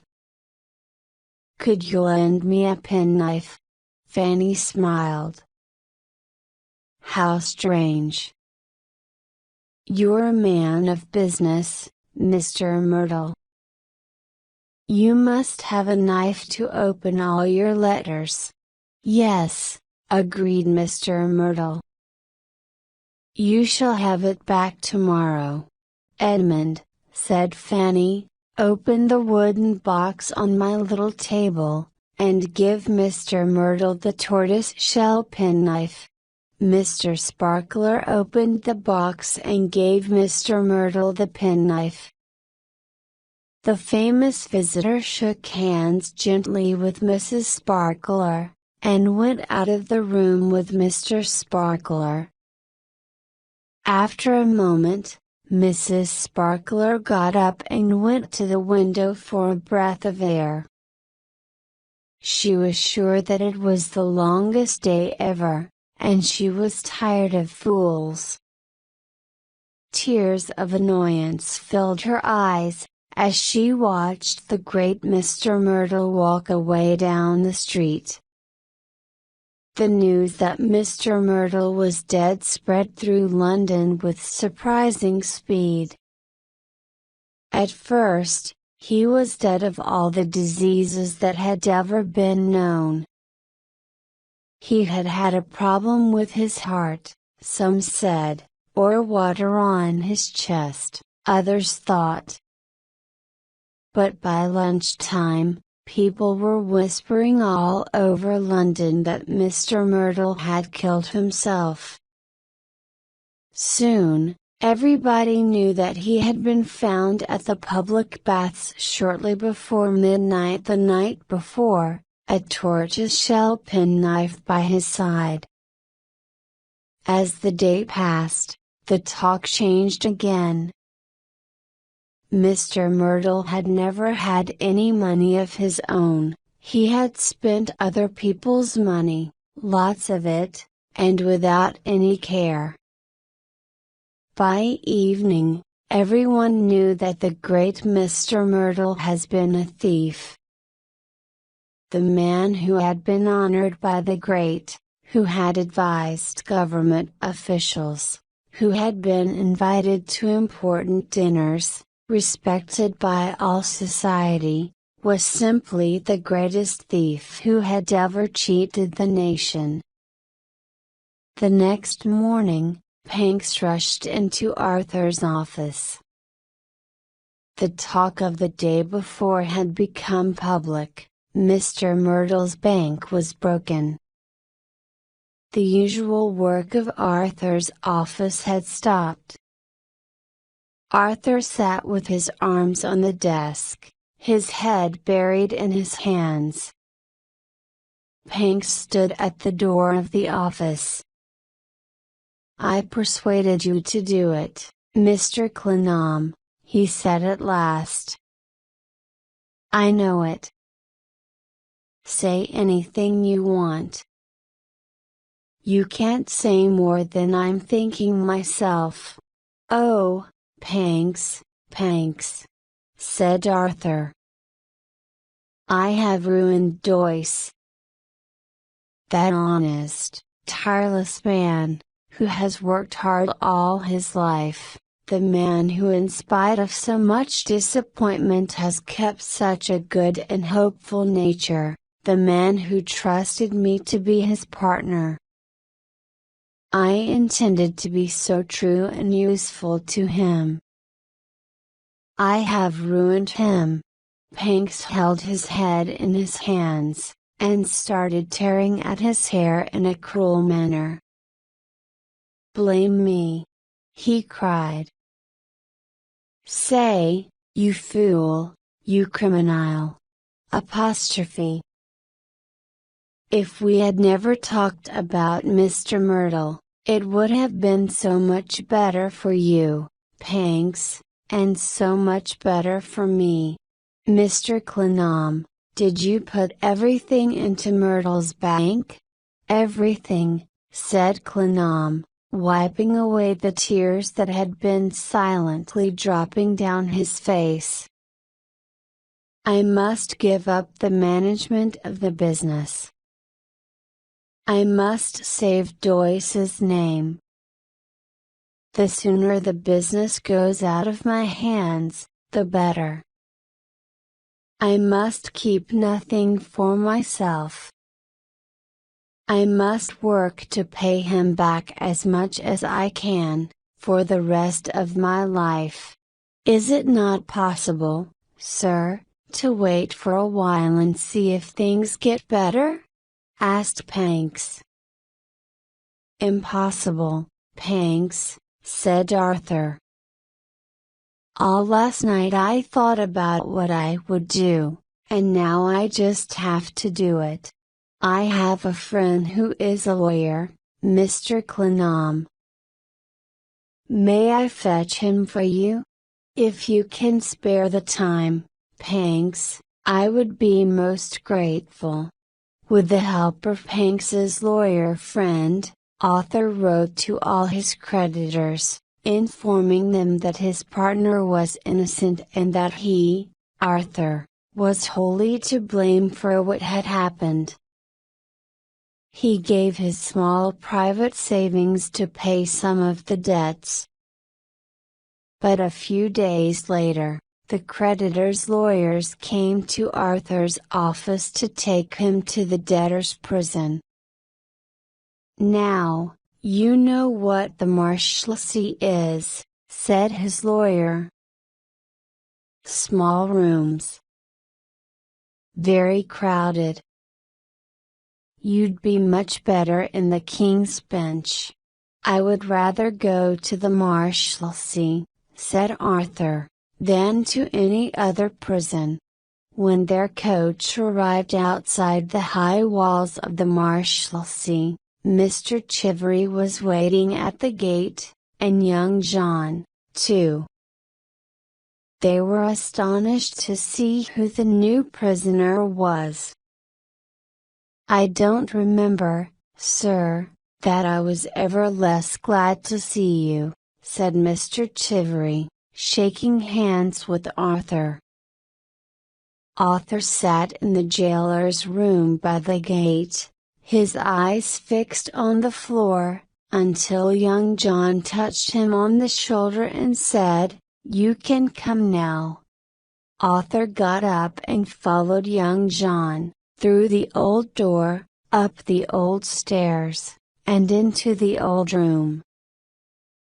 "I thought you'd like this room, so here it is for you," said young John, and he turned and left. When he was gone, Arthur thought of the good, gentle creature who had spent so much time in this room.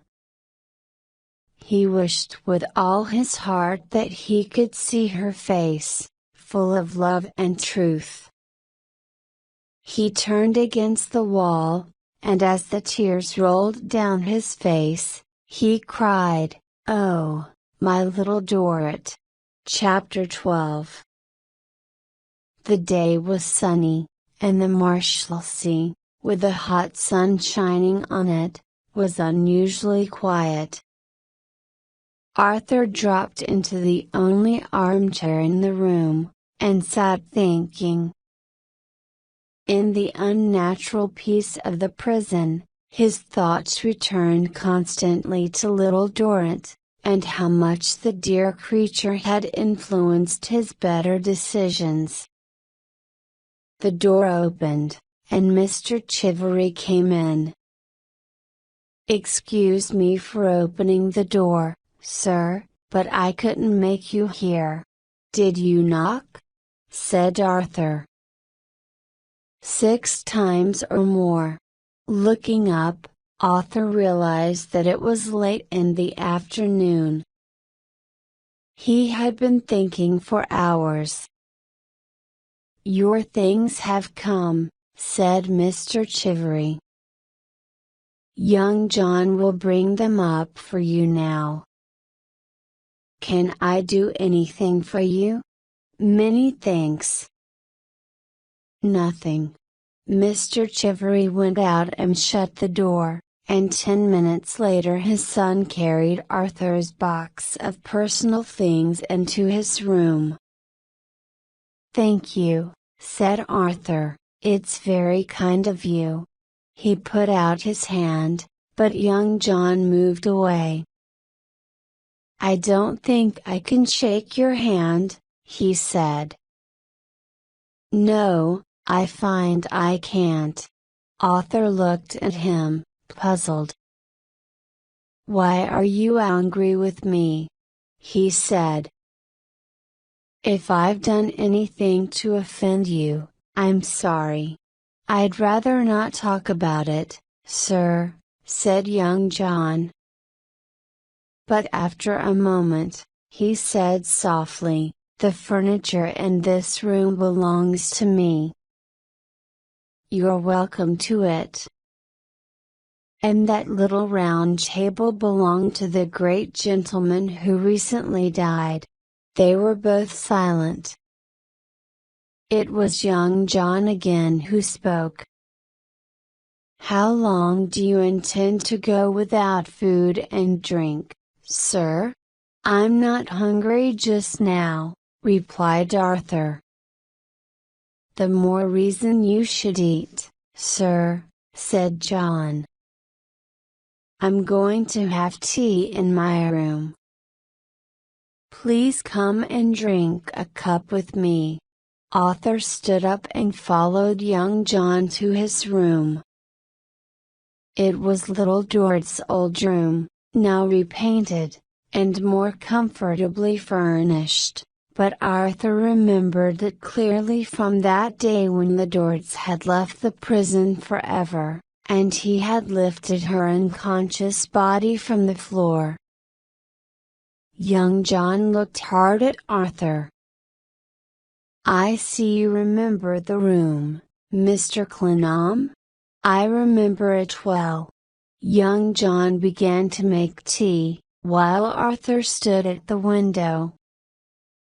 The room spoke to him so sadly of little Dort. He laid his hand on the wall gently, and imagined that he touched her. He spoke her name in a low voice. He looked out of the window at the spikes on the walls, and imagined her in that distant land where she was rich and successful. Young John put bread, butter, cold meat, and fresh vegetables on the table, and poured the tea. Arthur tried to eat, but the meat sickened him and the bread seemed to turn to sand in his mouth. He could only drink a cup of tea. Young John watched him. "Why not take care of yourself?" "Truly," said Arthur with a sad smile, "I have no one to take care of myself for." "Well, sir," said young John hotly, "I am surprised that an honest gentleman can give me an answer like that. Really and truly, I am surprised." Young John stood up, and then sat down again, never taking his eyes off Arthur. "Why did I get you the room that you'd like best? Why did I give you my furniture? Why did I carry up your things? Not because of your own goodness, no, but because of someone else's goodness." "What is this, John? What can you mean?" cried Arthur. "I tell you, I do not understand." Young John stood staring angrily at Arthur for a moment. Then, slowly, his disbelieving face softened into a face of doubt. "Mr. Clennam," he said, looking at Arthur thoughtfully, "do you mean that you don't know?" "What, John?" Young John stood up and went over to the window. "This room, this window, that wall have all been witnesses of it, from day to day, week to week, month to month." "Witnesses of what?" said Arthur.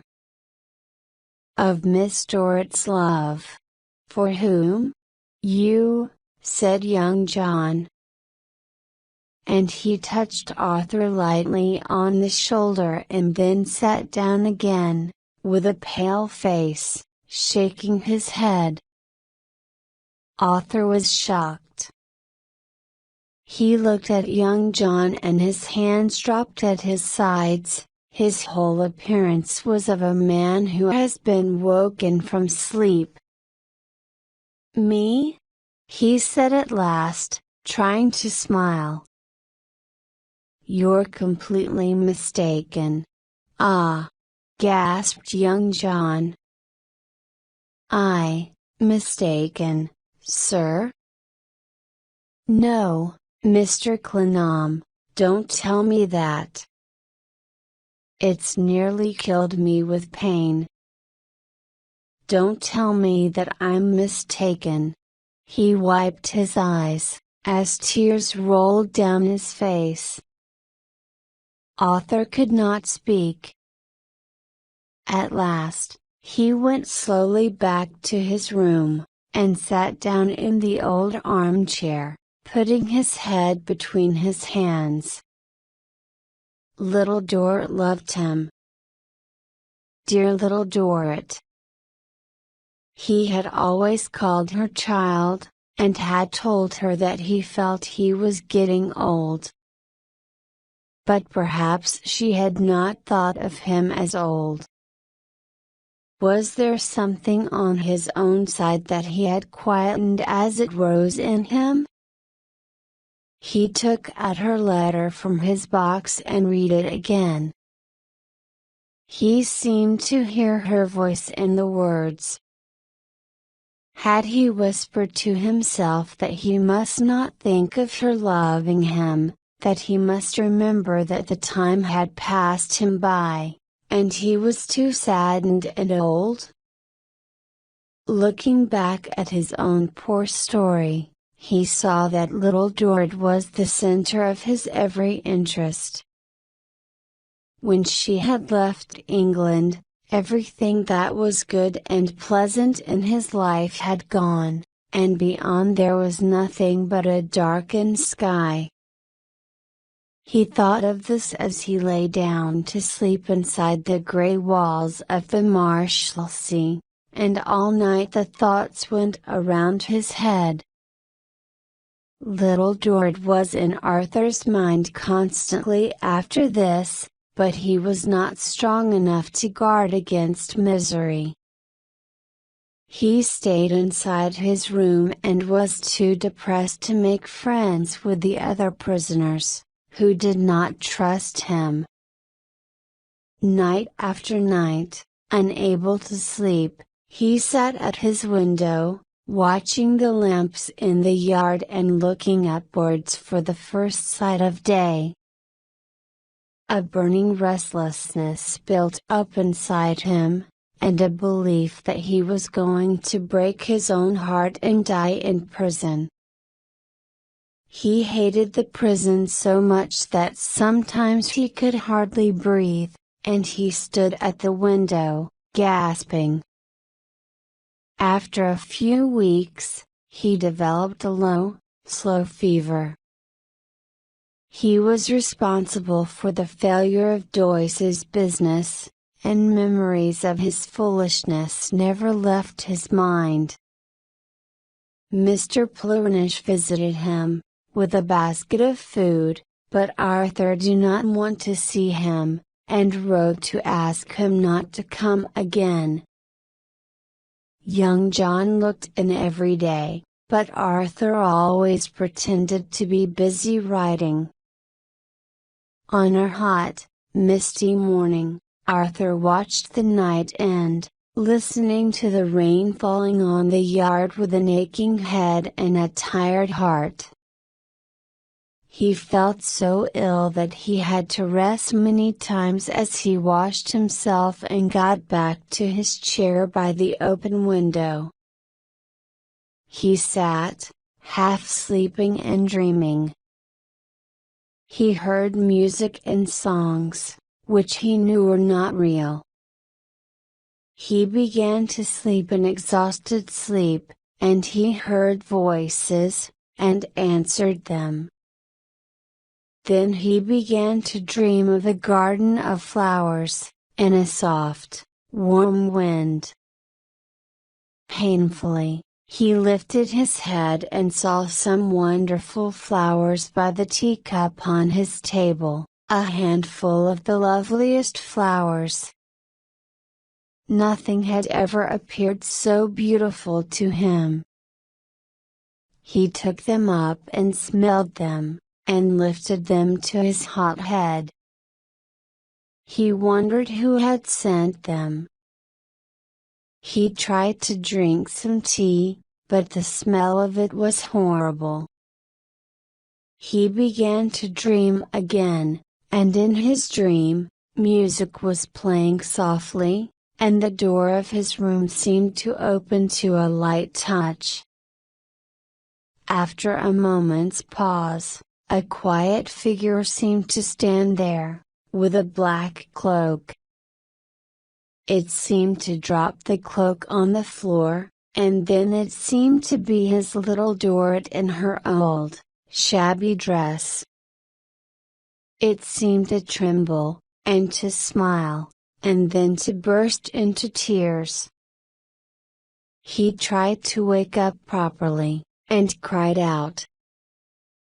And then she came towards him, and with her tears dropping on him as the rain had dropped upon the flowers, little Dort knelt on the floor beside his chair. "Oh, my best friend. Dear Mr. Clenham. I have come back, so gentle and true, and unchanged by fortune." "They never told me you were ill," she said. Little Dort put a hand upon his head, and nursed him as she had nursed her father when she was just a child. When Arthur could speak, he said, "You have really come to me. And in this dress? I hoped you would like me better in this dress. I've always kept it near me to remind me," she said softly. "It was only yesterday evening that I came to London with my brother. Then I heard that you were here. I was thinking of you so anxiously, and it seemed so long until morning. Did you think of me a little? I have thought of you, little Dort, every day, every hour, every minute, since I have been here. Have you?" He saw the bright delight of her face, and he felt ashamed. He, a broken, poor, sick prisoner. Little Dort unpacked a basket that she had brought with her. There were cool drinks, pieces of chicken, and fruit. Then she sat next to him, sewing a curtain for his window. She often looked up at him, as he lay back in his chair watching her. Words could not express how dearly he loved her now. She would not let him speak, but now and again she got up to give him a drink. The sun went down, and she was still there. She finished her work, and put her hand on the arm of his chair. "Dear Mr. Clenham, I must say something to you before I go. I am not going abroad again. My brother has come home with me to see my dear father's lawyers and bankers. I shall be rich, but I have no use for money, I have no wish for it. Will you let me give you all I have? I've never forgotten your kindness to me when this prison was my home. Dear Mr. Clenham, make me happy and let me help you." He softly answered her. "No, dear little Dort. I must not hear of such an idea. I can never accept it. I will never touch your fortune, never. I am not desperate enough to carry you, so generous, so good, down with me." The bell began to ring, warning visitors to leave. "One other word, my little Dort. A hard one to me, but it is a necessary one. The time when you belonged to this prison has long gone by. Oh, don't tell me that I must not come back any more," she cried. "I am not brave enough to say that. But do not come again soon, do not come often. You belong to much brighter and better places." Little Dort left Arthur and slowly crossed the yard. The gate shut heavily and hopelessly behind her. At midnight, young John came to see Arthur. I walked Miss Dort to her hotel, sir, he said. Thank you, thank you. She gave me a message for you. Young John hesitated, and took a deep breath. Apostrophe promised to take care of him, when I'm not there. Tell him that I send him my undying love. That's what she said. There's my hand, sir, and I'll stand by you forever. Chapter 13. One evening, when the sun was low, Rigid turned in at the gate of the old house and knocked loudly at the door. Mr. Flintwinch opened the door and the two men went upstairs to Mrs. Clennam's quiet room. The window was wide open and Affery sat near it, sewing. "Affery, my woman," said Mr. Flintwinch, "take yourself away." Affery threw her sewing down and stood up. "No, I won't. I'll stay here, and hear everything." "I will." Mr. Flintwinch, stiffening with anger and astonishment, began to move across the room towards her. "Don't come near me!" cried Affery. "I'll throw myself out of the window. I'll scream." "Stop!" said Mrs. Clennam, but Mr. Flintwinch had stopped already. "Leave her alone." "Affery, do you turn against me after these many years?" "I do, yes." "I will stay to hear what I don't know." "I turn against both of you, and I won't be frightened any more, I won't. I'm here to serve Mr. Clennam when he has nothing left, and is ill and in prison and can't be here." After looking at her in silence, Mrs. Clennam turned to Rigid. "You see and hear this foolish creature. Do you mind if she remains here?"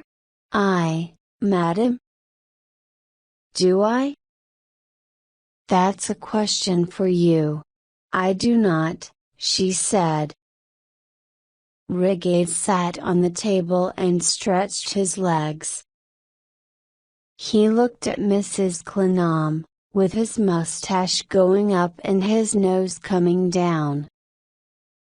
"Madam," he began, "we have a little business to finish.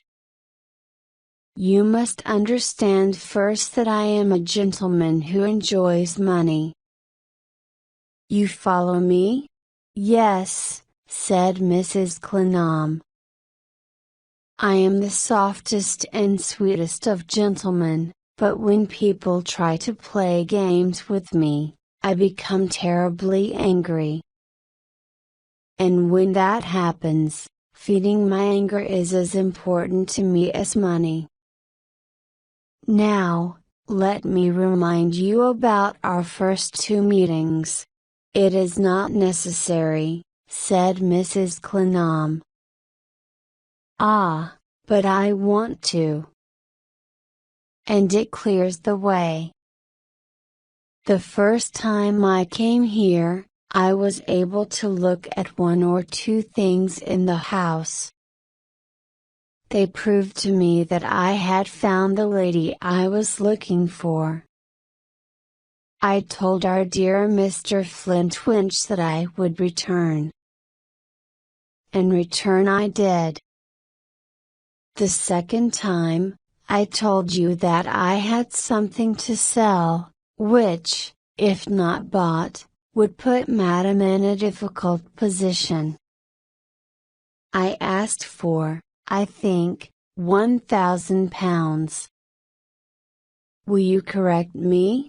Forced to speak, she replied, You asked for £1,000. Now I ask for 2. That is the problem with delaying. So now, madam, I am here for the last time. The last. I tell you again, as I told you before, that we are not rich here, as you suppose, said Mrs. Clennam.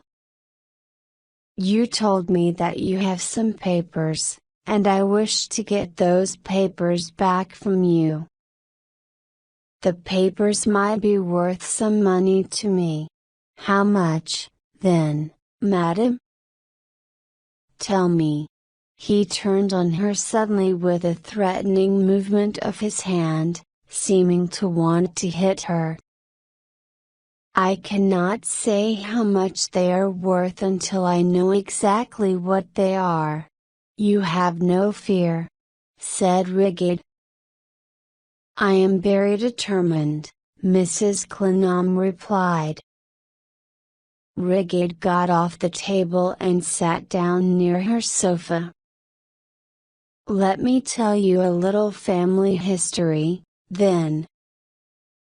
A history of a strange marriage, and a strange mother, and of revenge. Yes, yes? I think your heart is beating a little faster, madam. So let me begin this little history. An uncle and his nephew live here, in this house. The uncle is a strong-minded old gentleman, the nephew is shy and frightened. Affery was trembling from head to foot. Yes, that's Arthur's father and his uncle, she cried out.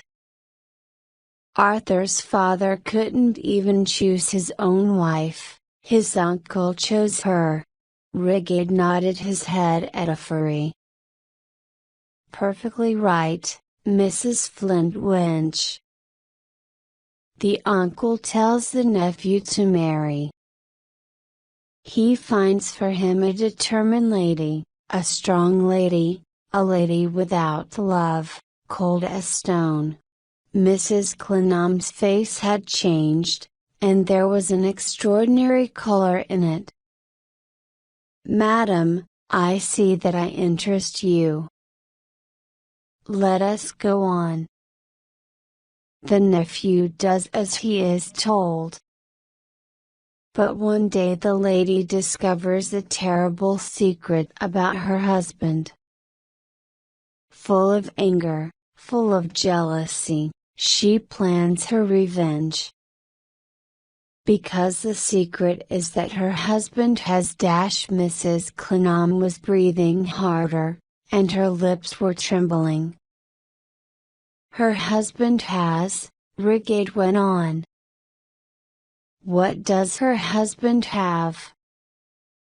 Say, then, madam. The frozen expression of Mrs. Clennam's face was suddenly torn away. She burst out, I will tell it myself. I will not hear it from your lips. Since it must be seen, let it be seen by the light I stood in. Rigid pushed his chair back and sat listening to her. You don't know what it is to be a child in a house without love, she said. My childhood was one of fear and punishment. I was taught to have a terror of doing wrong. My father wanted me to marry my husband because he was a serious, hard-working young man. I agreed, because I always obeyed my father. But after a year, I discovered that my husband had been secretly married to another woman and had a child with her. He loved a young girl, a poor singer. Mrs. Clennam put her hand on the watch on her table. Do not forget. Those were the words of that other woman. She gave this watch to my husband when they separated. More than 40 years had passed over the gray head of Mrs. Clenham since the time she was remembering. 40 years of suffering and anger.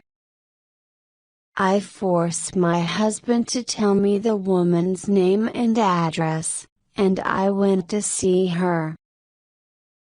I accused her, and she fell at my feet, hiding her face. Mrs. Clenham went on, burning with anger. She told me how young she was, how difficult my husband's life had been, and how ashamed they both were. And what did I ask? What was the punishment I asked from her? You have a child, I have none. You love that child, give him to me.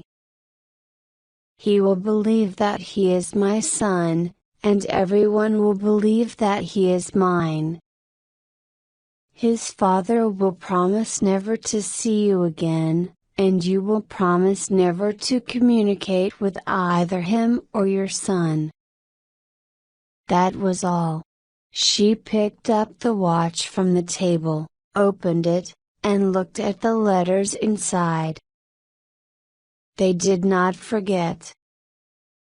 If Arthur was a daily reminder to his father, and if Arthur's absence was a daily pain to his mother, that was only fair. I raised her lost, trembling boy in fear, and he paid the price for the wrongs that were heavy on his head before he was even born. When Arthur's father died, he sent this watch back to me, with its "Do not forget." Rigate shook his head impatiently. Come, madam. Come to the stolen money. Come straight to the stolen money, or I will. It was not for the money, you fool. Mrs. Clenham moved in her chair, and almost tried to stand up. At the end of his life, my husband's uncle, in a moment of weakness, wrote a new will leaving some money to Arthur's mother. Rigate clapped his hands in her face. £1,000 was supposed to go to Arthur's mother, he said. Or, if she was dead, £1,000 to the daughter of her patron, or, if he had none, to the youngest niece of her patron. And that patron was Mr. Frederick Dort. That Frederick Dort, said Mrs. Clenham. He kept a house for singers and players, when he was young and healthy. He raised that poor girl, because she could sing, and then Arthur's father met her. So yes, I kept that new will a secret, and kept it here with me in this house, for many years. I do not bring it to light because it rewarded wrongdoing. It was a moment of madness by my husband's uncle. When the will was at last destroyed, as I thought, Frederick Dort had long been ruined. He had no daughter. I had found the youngest niece, little Dort, and what I did for her was much better than money. And now I have the will, said Rigate. Mrs. Clenham and Mr. Flintwinch stared at each other. At last, still staring at her, old Mr. Flintwinch spoke. When you told me about that will, I advised you to destroy it, but no, you wanted to keep it. You hid that paper away until we were expecting Arthur home any day. He had not been back in this room 10 minutes, when the spoke of his father's watch. So, I put the will in a box, locked it, and gave it to my brother, who came here that night on his way to Antwerp. The next day, you asked me to burn it, but my brother had already taken it with him. Where I met him," laughed Rigid. "So tired after his long journey that he slept like a baby and never even noticed when I took the paper from him." Mrs. Clenham dropped her head in her hand. Her other hand pushed hard on the table, and again she seemed almost ready to stand up. "I do not have £2,000 to give you now," she said to Rigid. "What will you take for your silence?" "My sweet lady," said Rigid. "I have given a copy of the will to another.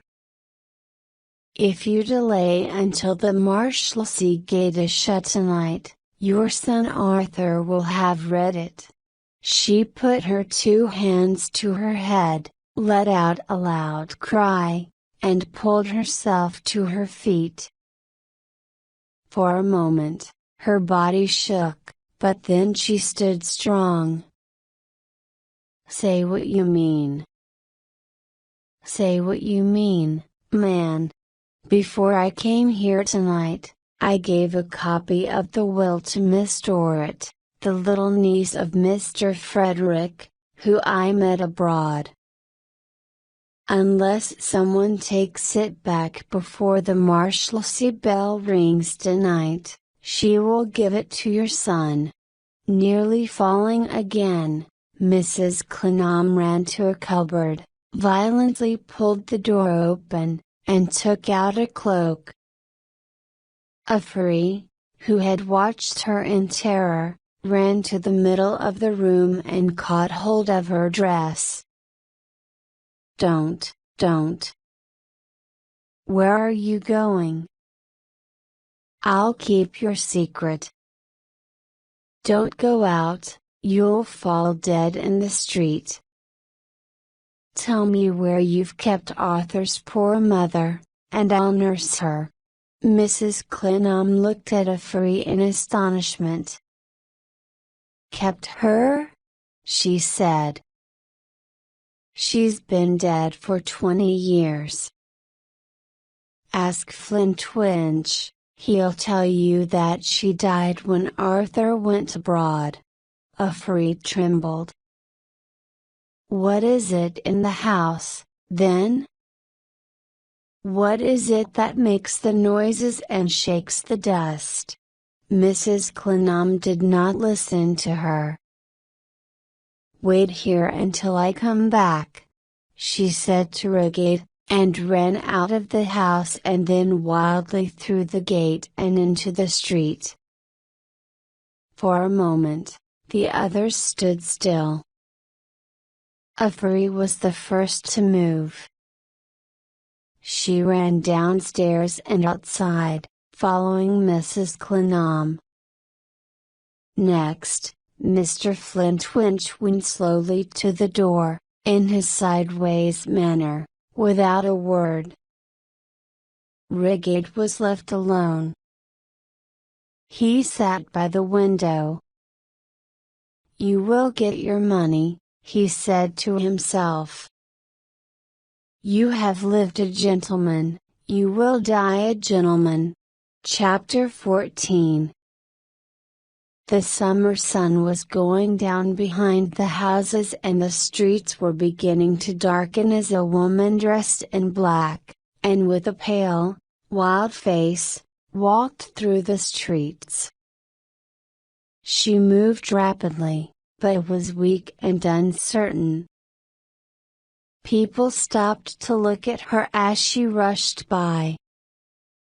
She crossed the bridge, and arrived at last at the gate of the Marshlessly. "I would like to see Miss Dort." "Is she here?" "Yes, she is," said Mr. Chivery. "Can I ask your name, madam?" "Mrs. Clennam." "Mr. Clennam's mother?" he asked. She hesitated, then nodded, and he took her upstairs to a room where she could wait. The room looked down into the darkening yard, where prisoners were walking slowly around, talking to friends. The air was heavy and hot, and from outside there was a rush of sounds. Mrs. Clennam stood at the window until she heard a soft word of surprise, and little Dort stood before her. "Is it possible, Mrs. Clennam?" "You're better," said little Dort. Then she stopped, for there was neither happiness nor health in the face that turned to her. "I've come to collect some papers that were left with you," said Mrs. Clennam, anxiously. Little Dort took out the packet. "Have you read the papers inside?" Frightened by her being there, like a picture that had come to life, little Dort answered, "No." "Read them." Little Dort opened the packet, and stood by the window to read the papers, crying out a few times in terror and astonishment. When she had finished, she looked around at Mrs. Clennam. "You know now what I have done," said Mrs. Clennam. "I think so."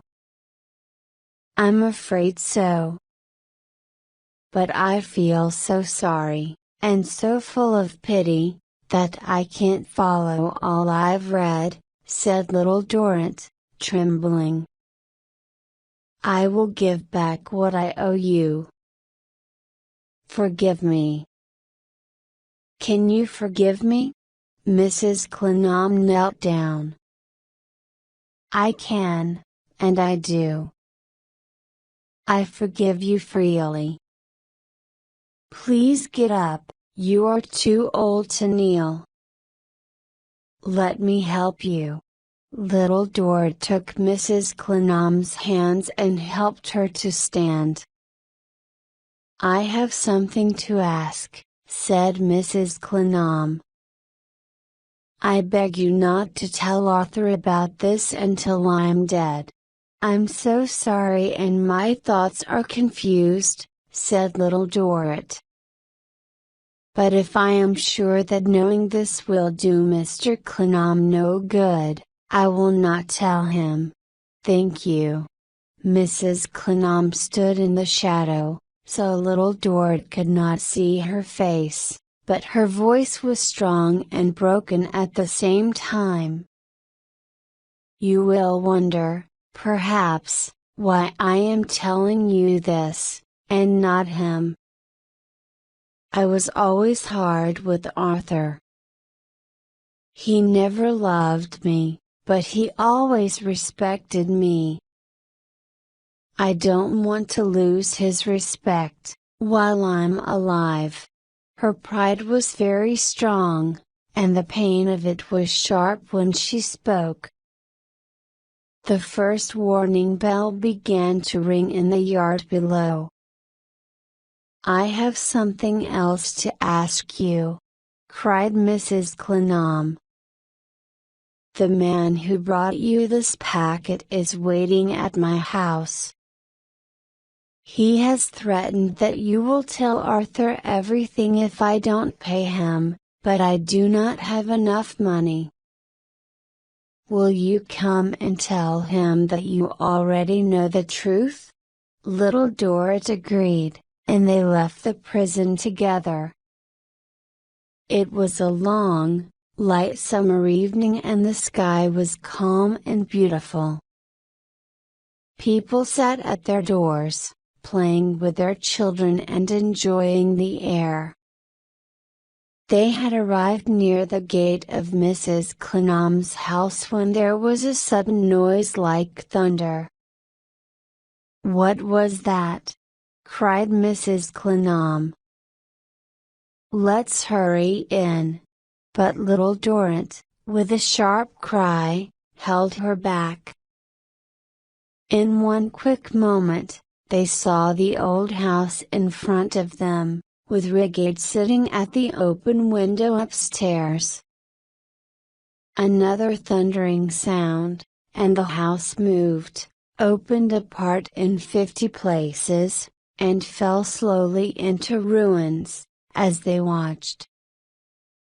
Deafened by the noise, covered with the dust, they hid their faces in terror, and stood unable to move. Then, they ran back from the gate and towards the main road, crying and shouting. There, Mrs. Clenham dropped to the ground, and from that hour, she never moved a finger again, or spoke a single word for the rest of her life. A fairy had been looking for them at the prison, and she came up now to help Mrs. Clenham into a neighbor's house, and to look after her. A fairy had been right about her facts, and wrong about the reasons for them. The noises in the old house had been the sounds of the building weakening for years, and finally it had fallen. When the great storm of dust cleared, and the summer night was calm again, people came to dig through the ruins. Rigid had been killed by the falling bricks and wood. But Mr. Flintwinch was never found. Perhaps he had left the house before it fell. Perhaps he had taken as much money as he could find and escaped from London. Perhaps the reports that were heard many times of a bent, old Englishman living in Amsterdam, who walked sideways and looked very like Mr. Flintwinch, were really true. Arthur continued to lie very ill in the Marshlessly. Little Dort was there every day, thinking for him, working for him, and watching him. Outside the Marshlessly, she was looking after others, too, Fanny, who always wanted comfort but was determined not to be comforted, and her brother Edward, who was weak and proud and could do nothing for himself. But at last, slowly, the Marshlessly prisoner's health began to return. One fresh autumn day, he sat weakly, listening to a voice that read to him. Outside the prison, the golden fields had been cut and the apples were shining red among the yellowing leaves. The Marshlessly, unchanging and hard, had not a touch of these beautiful colors and richness on it. But Arthur, listening to little Dort, heard in her gentle voice everything that nature was doing beyond the stones and bars of the prison. When she stopped reading, little Dort brought her chair closer to his side. "Have you been here many times when I have not seen you, little Dort?" he asked. "Yes, I have been here very often," she replied. "Every day? I think," said little Dort after hesitating, "that I have been here at least twice every day. Dear little Dort, we must learn to say goodbye again. You must stop coming here and go back to your own life. We must follow our different paths which lead so far apart. You haven't forgotten what we said together when you came back? Oh no, I haven't forgotten. But something has, she hesitated. You feel quite strong today, don't you? Do you feel strong enough to know what a great fortune I've got? I shall be very glad to know. No fortune can be too great for little Dort. I've been so wanting to tell you. She looked at him silently. There was something happy and proud in her face, but he thought she might break into tears in a moment. I must tell you about Fanny first, she said. You will be sorry to hear that poor Fanny has lost everything. She has nothing left but her husband's income. All the money that father gave her was in Mr. Myrtle's bank, and it has all gone. Arthur was more sad than surprised. I had feared so, because of the connection between her husband and Mr. Myrtle. Yes, I am very sorry for poor Fanny. My poor brother, too, has lost his money in the same way. But how much do you think my own great fortune is? She paused, and Arthur felt suddenly anxious. I have nothing in the world. I am as poor as when I lived here. Father put all his money in Mr. Myrtle's bank, and it has all gone. Now, my dearest Arthur, you can share my fortune. She looked up at him, and she felt his tears on her face. We shall never say goodbye again. I never was rich before, I never was proud before, I never was happy. I would rather spend my life here with you, than have the greatest fortune ever. I love you dearly. I wish father could know my happiness, in this room where he suffered for so many years. The autumn days went on. One morning, as Arthur listened for little Dort's light feet, he heard her coming, but not alone. Dear Arthur, said her happy voice outside the door. You have a visitor. May I bring someone in? And there was Mr. Meagles, cheerful and sun-browned. He put his arms around Arthur, like a father. Arthur, my dear man, said Mr. Meagles, Miss Dort wrote to me as soon as she had seen you for the first time, but I could not come until I had found Doyce. Poor Doyce! Sighed Arthur. He's not poor, he's doing well. Doyce has been very successful abroad. He's fallen on his feet. I tell you, you wouldn't believe it if you saw the wonderful things he's doing over there. He doesn't need the circumlocution office anymore, he has managed without them. What a load you take from my mind! Cried Arthur. What happiness you give me! Happiness! Replied Mr. Meagles. Don't talk about happiness until you see Daniel Doyce. I went and found him out there, and so we came back together. Doyce in England? Gasped Arthur. We're both in England, and here he is, said Mr. Meagles, throwing open his arms.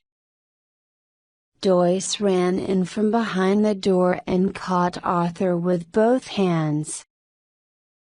I have two things to say, my dear Clenham, said Joyce.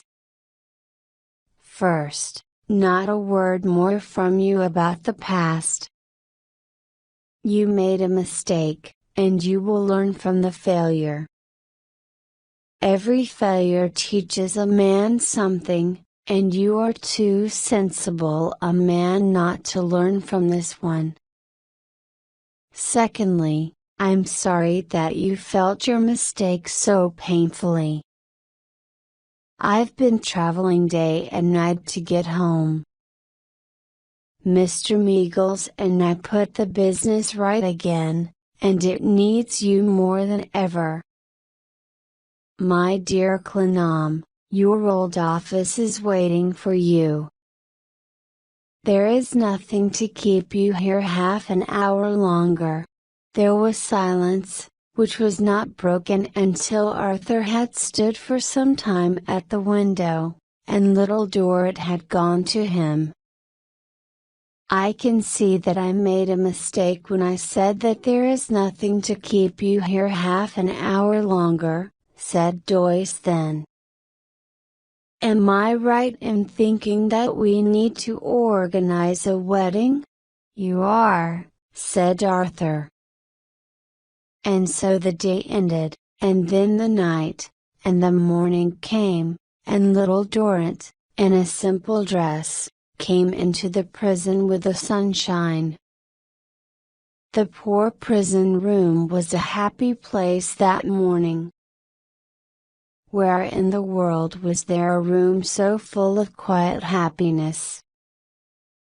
And so, in front of Mr. Plurnish, Mr. Panks, Mr. and Mrs. Meagles and their daughter Pet, Daniel Joyce, John Chivery and Mr. Chivery, and all the jailers from the Marshlessly, Amy and Arthur were married, with the sun shining on them.